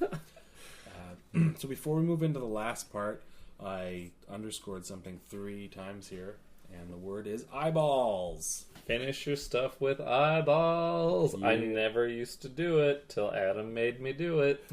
Yeah, Adam's way of painting eyeballs changed my life. I took your model and I painted the eyeballs on it, and then you had to go and paint the rest of it. That was it was like one of the last models I painted for the 30K Imperial Fists. And you were like, oh, let me see that. Here's how I do eyeballs. And you're like, boop, boop. I was like, oh man, now I got to do all of them. So what's your technique, Adam? Yeah, so this is how it works. So and it combines with the way that I paint flesh, so as to save time. So generally, if I'm painting flesh, I'll have my wash in there, and so the darkest part of the eye socket usually draws in that wash. So it's pretty dark because it'll get real dense in there. Oh yeah, sorry, we skipped over wash, but we'll get back to that in a second. Yeah, we'll come back there. And then what I'll do is if it's not dark enough, guys, or if you don't do a wash when you do faces, it's totally fine. You don't have to, because a lot of the times I don't either. I'll just leave the base coat showing, so it's like a really, really dark brown. Anyways, if it's too light, get in there and just paint your eyeball black first. And then this is where the magic happens. A lot of people will paint the eyeball white and try and put the pupil in the middle. Don't do that. That's how you get cat eyes every time. Or googly eyes. Yeah, googly eyes every time. Yeah. I'm a chameleon. Yeah. So googly eyes is really obvious that it just looks terrible. And so what people try and do is go from the top of the eyeball to the bottom of the eyeball, and that's when you get cat eyes, when you try and do your pupil, right? And then, so the way to really do it is actually to do the pupil first by leaving the entire eye socket dark or just painting it black, and then getting in there and painting 2 white dots for the white part of the eye. And your first one can kind of be a little bit off, and then you can always correct it with your second one by making sure the pupil is looking the proper direction. And it's simple, and it works very, very well. Yep.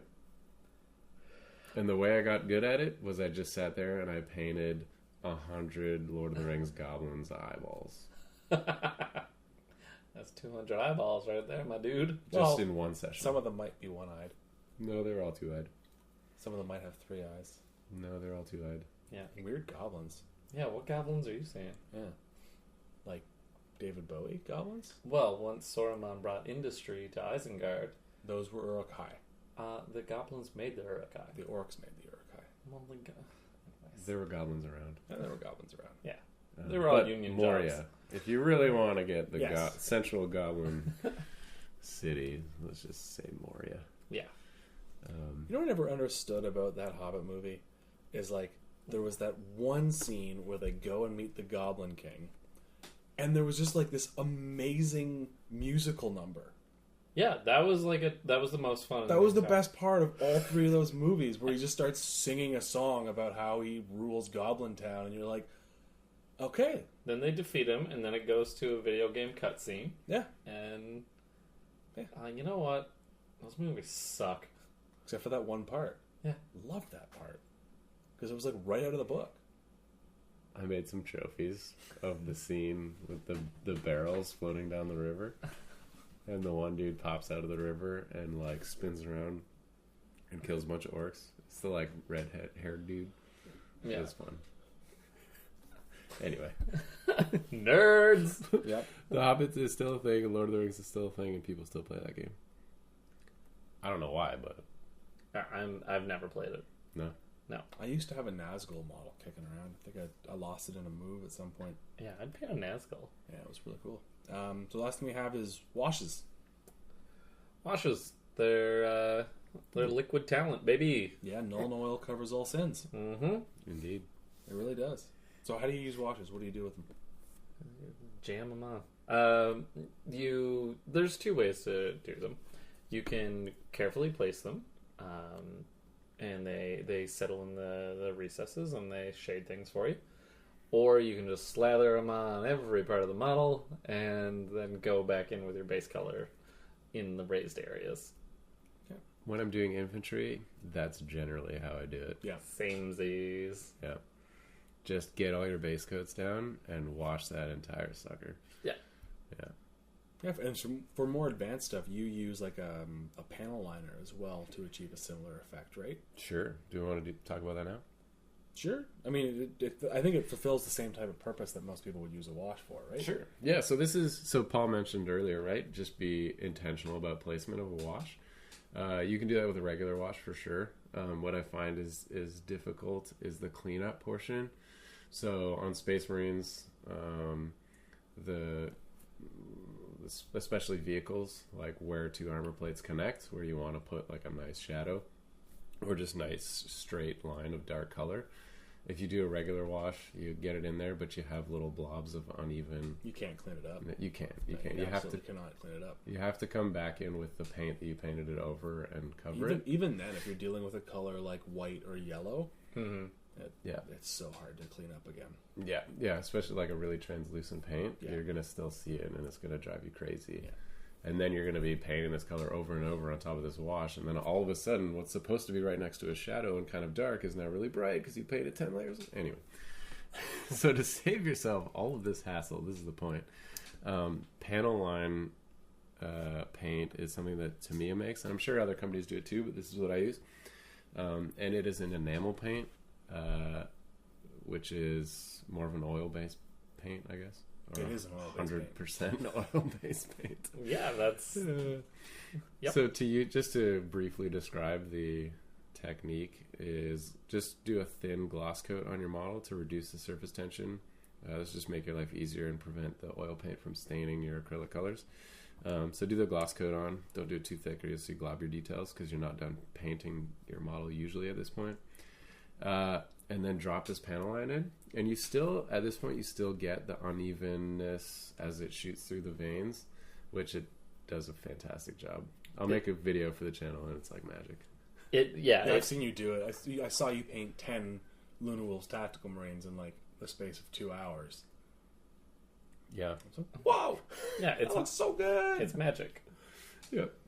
That's a simple way to say it. It's magic. I'll do a video for you guys so you can all see it on the channel one day. Anyways, the trick to cleaning it up then after is because it's an oil paint. You go in with what's called mineral spirits.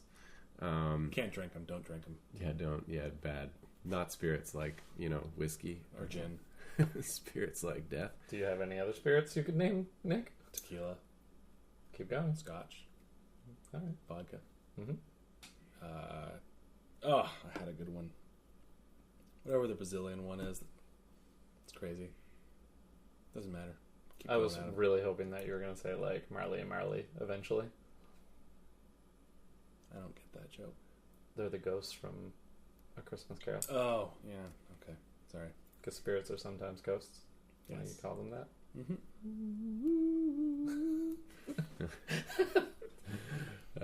Anyway, so just The Flying Dutchman. Thank you. just slap your mineral spirits all over this thing, and then you can just wipe the paint off that you don't want. The panel liner. Yeah, you wipe the panel liner off. So your gloss coat's protecting your acrylic paint, which it won't remove any of your acrylic paint because just the chemical makeup of it all. It'll only affect the oil paint. And is it just like one color, just black? Or they make different ones? They make different ones. Okay. So for the most part, I use a dark brown actually. Yeah, okay. Yeah. So paint it on, and just most of the time I just wipe it off with my finger.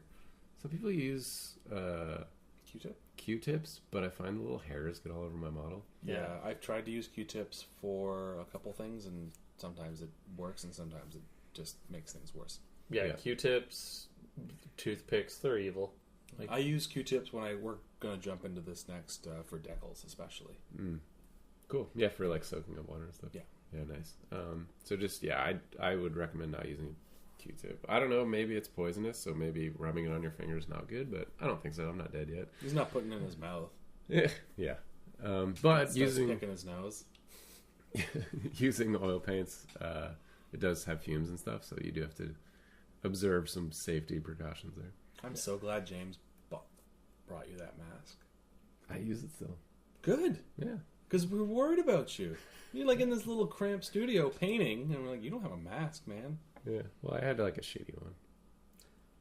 anyways, the pinkness of Adam's lungs notwithstanding. So we're going to move into some finishing touches you can do to really bring up the pizzazz factor of your model.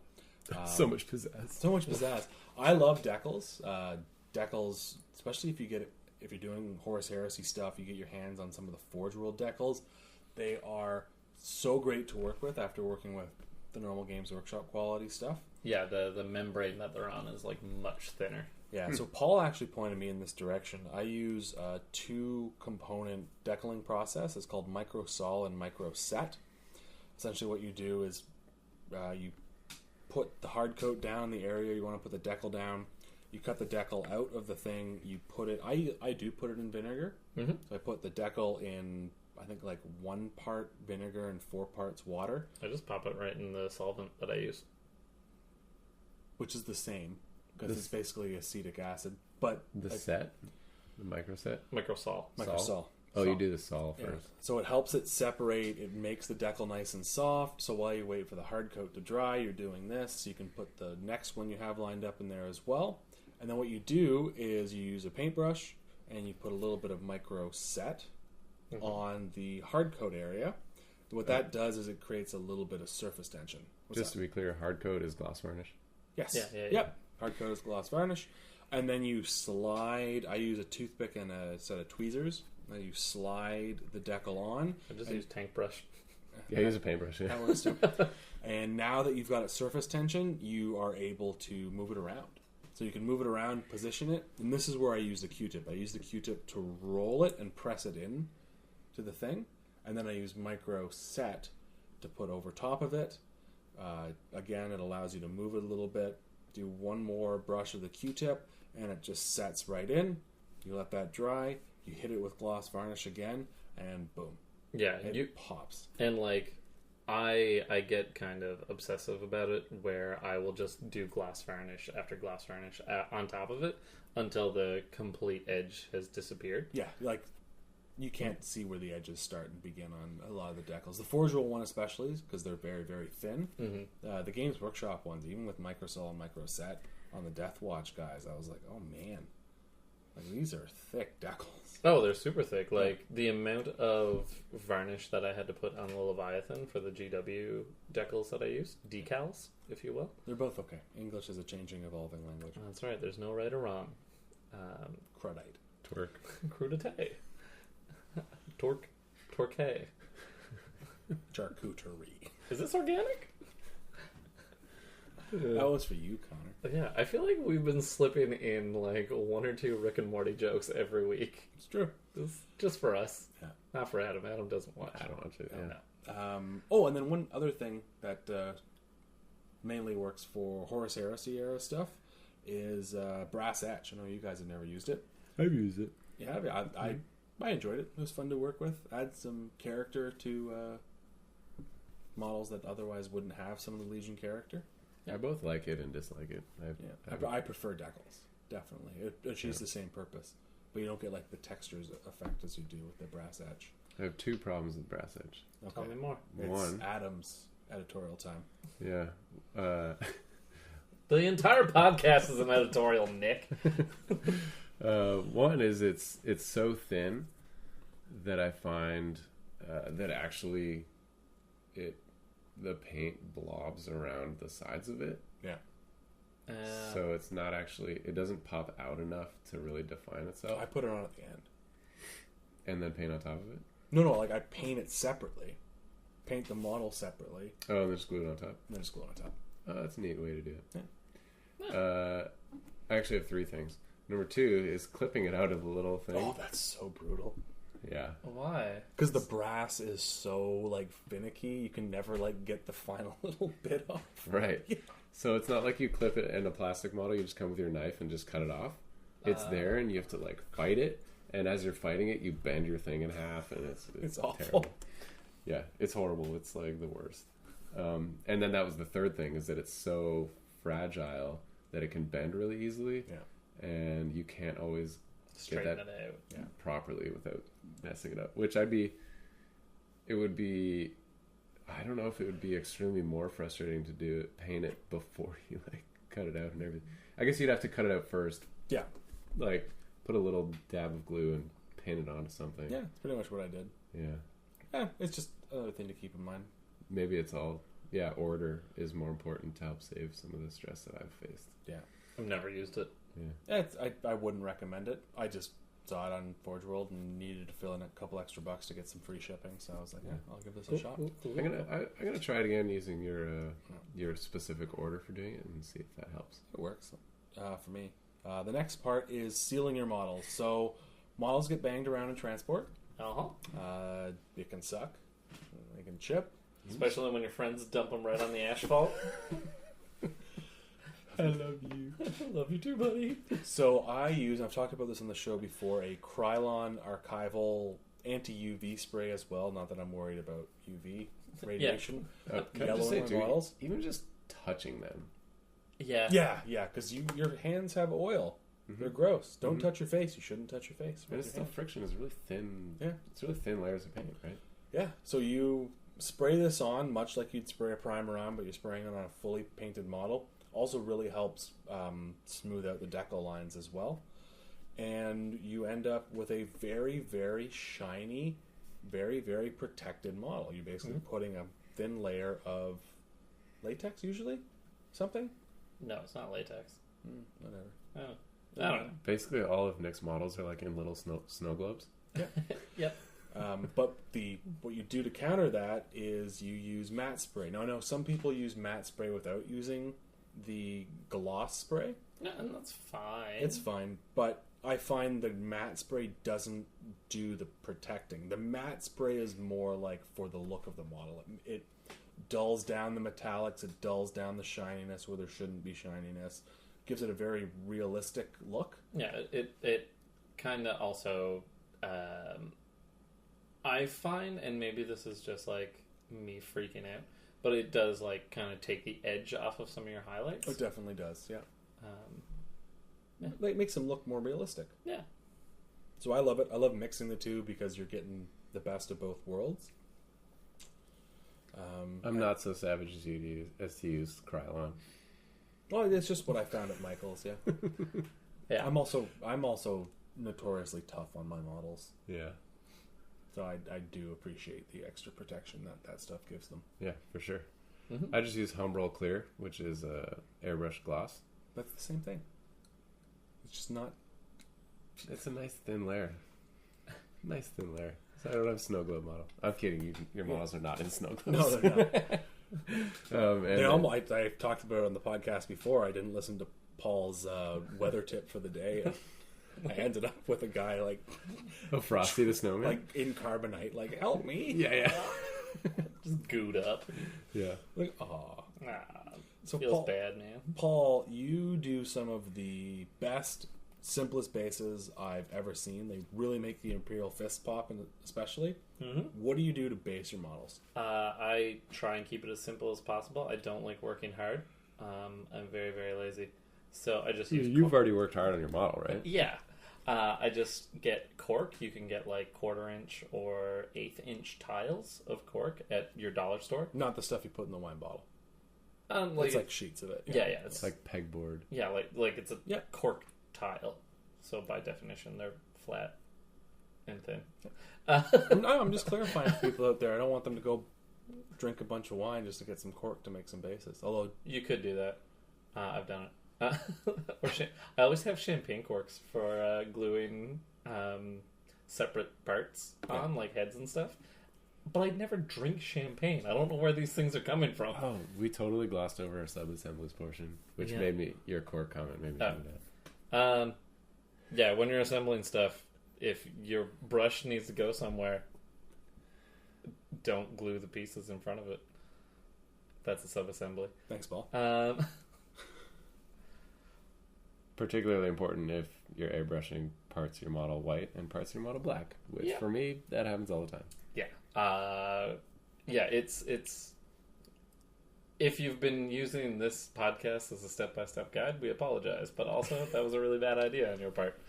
Well, this is a great time to throw in what happens if you screw up. You Get some Simple Clean. What do I use? Yeah, Simple Clean or Super Clean. It's a big purple Simple bottle. green. No, Simple Super Clean. Super clean's the purple. What? Apparently the purple's better. I've shown you this, haven't I? perp. Apparently the purple. Oh, you got that dank ass perp. It's okay. I'm leaving that in. Nick just kicked the broken hipster on the floor. Oh, look at this dope dank ass perp Yeah. So bomb ass. if you ever get in trouble, or if you ever get a hold of secondhand models that you don't We're just making them balls of it. that you don't want to prime over, what you can do is throw them in the Super Clean engine degreaser for about a day or two, depending on how bad the paint is. Again, get a denture brush because they're perfect for this sort of stuff. Throw them in there, scrub them clean, and you're basically back to square one. It's awesome. Yeah. It's highly corrosive, so wear gloves. That's why I like simple green. My skin has peeled off of that before. Really? Yeah. I If thought that I'm, stuff like- was supposed to be organic. You could just like throw it down. No, the that's drain. simple green. Right. That's why I use that stuff. That's why I use that stuff. I like the environment, my dude. You're a monster. You have a cell phone, you don't like the environment. I love lithium mines. Lithium comes from the environment. Yeah, man. It's true. How But can oil not be organic? It comes from the ground. comes from dead dinosaurs. Yeah, no, but getting back to basing, I use cork, thin sheets of it. You can get them from most dollar stores. Poke around. You can get them on Amazon if you need to. I've actually started to see less and less of the 1/4-inch stuff at Dollarama. Oh, yeah? Yeah, it's getting scarce. Buy it while you can. Don't like that. Otherwise, it's always at Michael's, but it's like It's more 5 times the price. Yeah. Yeah. So that's Amazon for like that kind of stuff. And then use just like model sand. I bought... Or if you're allowed to go on children's playgrounds, just run in there, scoop up some sand, run away. Absolutely not. Don't do that. I don't endorse using real sand. Like you need to control your grit. Yeah. So I bought 2 kinds. Yes, you do. Real life is not the same grit. It's different grits. That's why you get 2 different grits. So, oh my god. Mix them together. Don't tell me I do beautiful bases and then tell me how to do my bases, Nick. I'm just saying I don't think that this small detail... I gotta back up Paul. I'm gonna say it matters. Yeah, it makes a All difference. right. So Yeah. I got these huge like spice shakers filled with model train gravel and stuff. Yep. Woodland Scenics, right? Yeah. Yeah. So like, Me too. don't buy the Gale Force 9 stuff. No. It's good, but It's you're too just much. getting killed on the price. Yep. Yeah, model train stores for bases, that's where it's at. Yeah. So I mixed 2 together, like a medium and a small, so it looks natural. Because in nature, like you said, not everything's the same grit. It's 2 grits. 2 grits. That's right. The world's 2 grits. So you glue your cork down. Where the cork isn't, you put white glue and you throw that salt in, or that sand in there. I also throw in a couple of ceramic bricks here and there, a couple of bits from the bits box, probably a skull or 2, Broken sword, broken sword. Emperor's Children's shoulder pad. Yep. Some Everybody seems to have one of those on one of their bases somewhere. most hated man in the galaxy. Here's my thing. Don't put a bit on every single base. No. Don't do it. No.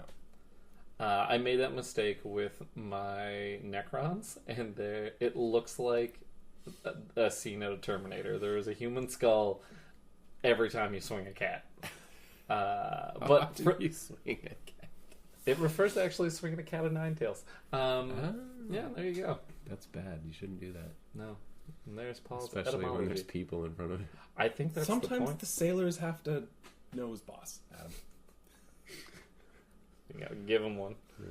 Right on the old back. These things are ruthless. Well, I'm not Like, can we talk about this for a second? Can this be a fun time?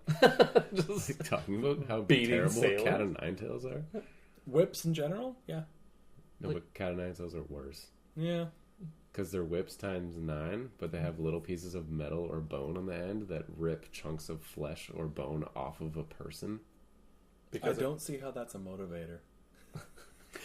whippings will continue until performance improves. I've always heard it said until morale improves. Yep. Also, commissars don't kill guardsmen. Guardsmen kill guardsmen. Retreating kills guardsmen. That's right. Yeah, So so we're talking about bases. we're talking about bases. Tried. Yeah, so there's a lot of awesome stuff you can do with bases. You obviously you put the glue down, you put the sand down, you put your cork down. Do you paint over top of your sand? Cork first, then the sand, then you prime them. Okay. Yeah, so that's why I keep my miniatures separate from the base as often as I can. Yeah, especially when you're doing the ceiling and the mat spray, you want them separate as well.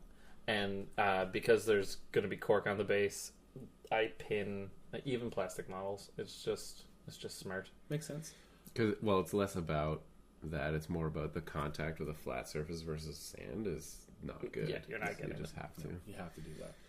Yeah, and there's so many third-party bases out there. I love the Alien bases, the Death Watch are on. Your Custodes on those marble bases look absolutely fantastic. They're a little bit more pricey, but if you can put a little bit of work into making them, they look so good. Yeah. I'll just say right here, I'm super excited for my next army because I bought a bunch of these green stuff rollers. Yeah. And have yet to use them. What's the next army, Adam? I don't know. We'll see. Okay. We're just waiting. We're waiting. Okay. But I have like just industrial. Can you please do like a Zinch army? So why? I have 70 blue horrors sitting in a box that I already painted. I didn't say demons. I meant like Zinch Chaos Space Marines, like Thousand Suns. No horrors. It'd be cool. I would love to like take it slow and make it real pretty. Yeah. But a Thousand Suns army. Anyway, I got like some cobblestone, some wood grain ones, some just like hex patterns. And... Did it come with a roller that you could make your own roller? No. Okay. I don't know how you would do that. I think they're like laser cut, so to make it really fine detail. They used to have them kicking around. They stopped selling them. Wait. Anyways. So that's another way to do bases. Yeah. Buy green stuff rollers. Yeah. You could probably use it even on like plaster, maybe. Would that work? No, it would chip really easily. Yeah. You want to use green stuff or any sort of modeling putty. Here's the thing too. So my Luna Wolf bases, I do a little bit with the GW Crackle paint, which is another way to do bases. Just do entirely the technical paints. Mm-hmm. But I've been doing half sand, half technical paint, just because I like the two-tone on the ground. Yeah, having some stuff like red and some stuff like dark ash. And I did for all my Primaris Marines. This is just like, I wish I would have known, but now I know, so I'm never going to do it again like this. I've used some of the, what do we use on all of our terrain? What's that white stuff? Spackle. So I put all my cork down, and then I wanted to make it look more organic and natural as opposed to just like flat ground, flat cork. And so I spackled in some edges and tried to even it out. Is it all chipping? No, so that's fine. That's not the issue. The issue is I painted it all black after, and then I put the spackle paint on, and it's because it goes on and it shrinks. It pulled all the black paint off, and then it was white in the cracks. Oh, no. Yeah. So what I had to do then is go in and just put a layer of white glue over the spackle. And paint it and again. Then paint it. Can you mix paint into the spackle? Maybe. Probably. That's a good idea. Well, let's just save you some time, baby. Yeah. Anyways, just don't ever... Yeah, so that's don't use spackle on your bases. No, that's a good segue into technical paints. Yeah. They're great. Yeah, the spackle works great. Blood for the blood glot on everything? Not everything. To be clear, Paul said spackle, he meant the crackle paints. Yeah, sorry. Agrellan Earth. Yeah, and Martian Iron Earth. Yeah. Those are really rad. I haven't used them, but I love the effect that they do. Typhus Corrosion looks great on a bunch of things as well. Mm-hmm. Yeah. Not necessarily for bases, but on your models doing oily effects. And we're just talking about using technical paints on anything. Oh, in general. Okay. Yeah, being able to seal up that zombie dragon and then pick out all the gutty works with the blood for the blood god over purple and stuff. Oh, that would be nice. Yeah, looks real nice. You get that just right. Mm-hmm. Again, ended up looking at a lot of reference photos of Viscera, and was like, "Why am I doing this? How many?" Did you text your mom and be like, "Why did you make me like this?" So I actually have cell phone pics of my wife's placenta. What? Okay. It's so gross. It's so amazing. Some people do weird stuff with that, grind it up and put it into pills, or just eat it. Adam, I need you to tell me, have we ever accidentally eaten that? No. Okay. No, we left that at the hospital where it belongs. Okay. I just had to take a picture of it first, though. I did. It was so cool. It's just Adam with a selfie. Placenta. Babies are whack. Really, that's true. You know what's something really cool that happened yesterday? No. My baby started crawling forwards. Whoa, Awesome. she's mobile. Yeah, Sorry, we were talking about technical paints. that's Yeah. true. But yeah, so anyway, send me that picture. It'll be helpful for the zombies. Yeah, no, like the technical paints go great if you're using them sparingly. I find Blood for the Blood God can get a little bit silly if you go crazy on it. Any effect people can go over on, and also back to the airbrush thing. Some people go a little bit overboard with the object source lighting as well. Not you. You don't do it. No. Oh, okay. But like, not everything needs to glow. No, Power fists don't need to glow usually. Eyes don't need to glow. Pecs don't need to glow. Though glowing eyes on some things can look really cool. A psyker for sure. Yeah. Demons, sure. Yeah. But like every Space Marine, No. no, get out of here. No. Get. Yeah. Back to technical paints. I think that's it. There's like Nurgle Rot, but I yeah. never used Nurgle Rot. Yeah, you could do an entire podcast on painting and hobbying and all that stuff. So I think that about covers our main topic. I hope somebody out there at least picked up one new thing, and if one person learned one tiny thing, we've succeeded in our duty here today. Actually, no, I'm going to take... I disagree. We want more people than just one. So if you're the one person, tell your friends. I have been considering doing like in-depth painting tutorials on Twitch recently. Yeah? You should. Yeah. We should also stream a battle report live on Twitch or something. We're gonna do it. That'd be a lot of fun. The like industry standard webcams are on sale right now. I'm thinking about doing it. Yeah, nice. Just getting like 4 of them. Yeah. Where are they on sale? Amazon. Can we like put them on our heads and do it? GoPros? Well, I was thinking about not on your head, but maybe pointing at your head. On your head.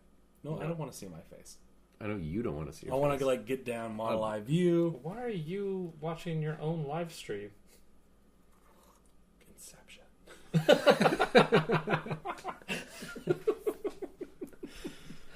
Guys, let's call it there and then go right into fun time, hey? What are we going into? Fun time. Fun time. And we're back for fun time. We don't need to spike the mic. Just one sec. What I'm going to do is tell you guys about one of the weirdest characters that Games Workshop has ever produced. It's from the Rogue Trader book way back in 1987. I would have been a young boy of not but 2 years old. That was a gleam in my father's eye. Gross. I'm older than you. And can we just say like how this is going to work?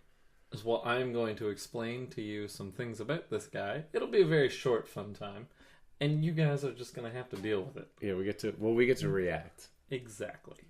So, firstly, this character is an early version of an Inquisitor. His name, and hold on to your butts, is Inquisitor Obi-Wan Sherlock Clouseau. They are not being subtle with that one, eh? No, they are not. He's equipped with everything. So he's a detective. He's a detective. He's a detective. He's a detective. And he's a Jedi. Yes. Who, in the prequels, is a detective. They're chasing... He's like in a diner, like chasing down... God, And death sticks. I hate the prequels. Fun fact, the guy trying to sell him death sticks is Mouse from the Matrix movies. Just so you know. You don't want to sell me death sticks. I don't want to sell you death sticks. You want to go home and rethink your life. I'm going to go home and rethink my life. Man, the prequels are awesome. I say I hate the prequels, and yet I can quote them. So he has Jocanero digital weapons. He's got an energy field, which gives him a 3-up save. The monkeys were alive back then. Yes, they were. He's a psyker. He's got a rule called 3 steps ahead, where he always wins a dice roll to determine the deployment zone. And additionally, his opponent may never attempt to seize the initiative. That's cool. Right? He's got a Surgeon Watson, and this guy is an expert physician dedicated to serving Obi-Wan. As long as Watson is alive, Obi-Wan and the attached unit have feel no pain. Wait, are these rules that... Oh, no. I think I was going to say, seize the initiative? Did they have that? Are you just reading made-up rules now? Yeah, it's made up rules from an article. But This is fun time. We're so professional. So professional. Let me give you the fluff that exists for him. A typical Inquisitor is represented here by the renowned Obi-Wan Sherlock Clouseau, a tireless exposer of psychic misdeeds and genetic deviance. He wears a suit of skin-tight power armor. Ooh. Where can I get me a set of that? Well, I tell you where you can get it. Under his long, enveloping cloak. Like most Inquisitors, What does it envelop? mostly him. In skin-tight power armor? Yeah, it's like, oof, tell me more, baby. Like most Inquisitors, he disdains the open wearing of a helmet in favor of a civilian hat. So there's a picture provided, and he's just got like a dumb fedora over what is clearly a neckbeard. Under his cloak are hidden various energy field devices, conversion field, stasis field, and a refractor field. I guess in 40k they don't have the phrase "hat on a hat." His favorite weapon is a bolt pistol, though he also carries a power sword and 3 Jokanero weapons. A hand flamer, a las pistol, and a needle pistol. All the things. Yep. He he's an Inquisitor who is just ridiculous. He's wearing a t-shirt with a yin-yang on it. I don't know what Games Workshop was doing back in the Road Traeger era, but they were so happy to steal everyone's IP. Yeah. Like This dude literally named Obi-Wan. yeah. Sherlock Clouseau. Not being shy about it. No, sir. That would be like naming an alien robot like, this is Terminator Xenomorph Predator. He's the best. Give me 5. Give me 5. His fluff is that he's from a cool galaxy and he's way better than my stepdad. Like... And he loves to wear Speedos. Oh, yeah.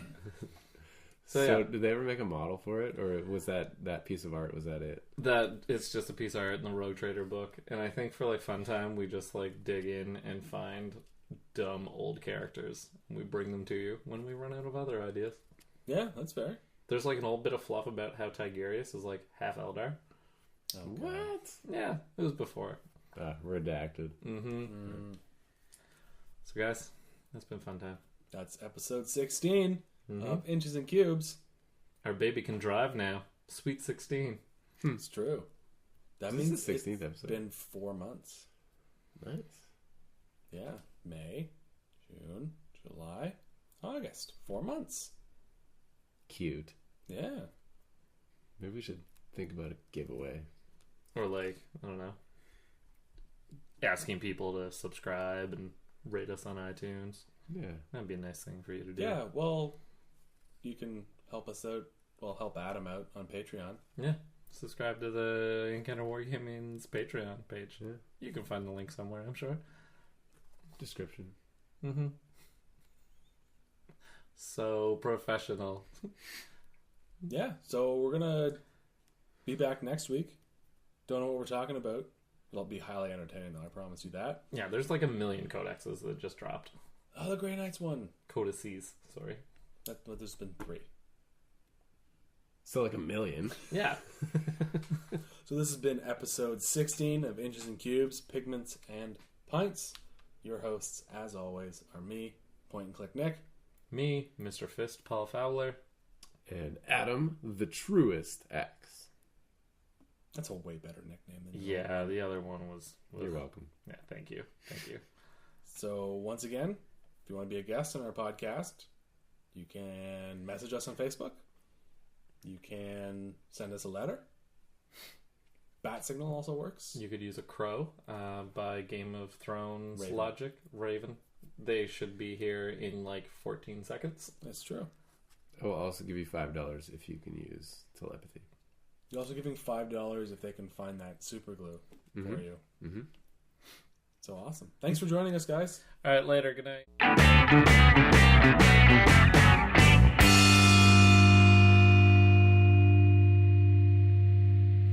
Like a monkey in a rocket on his way back home.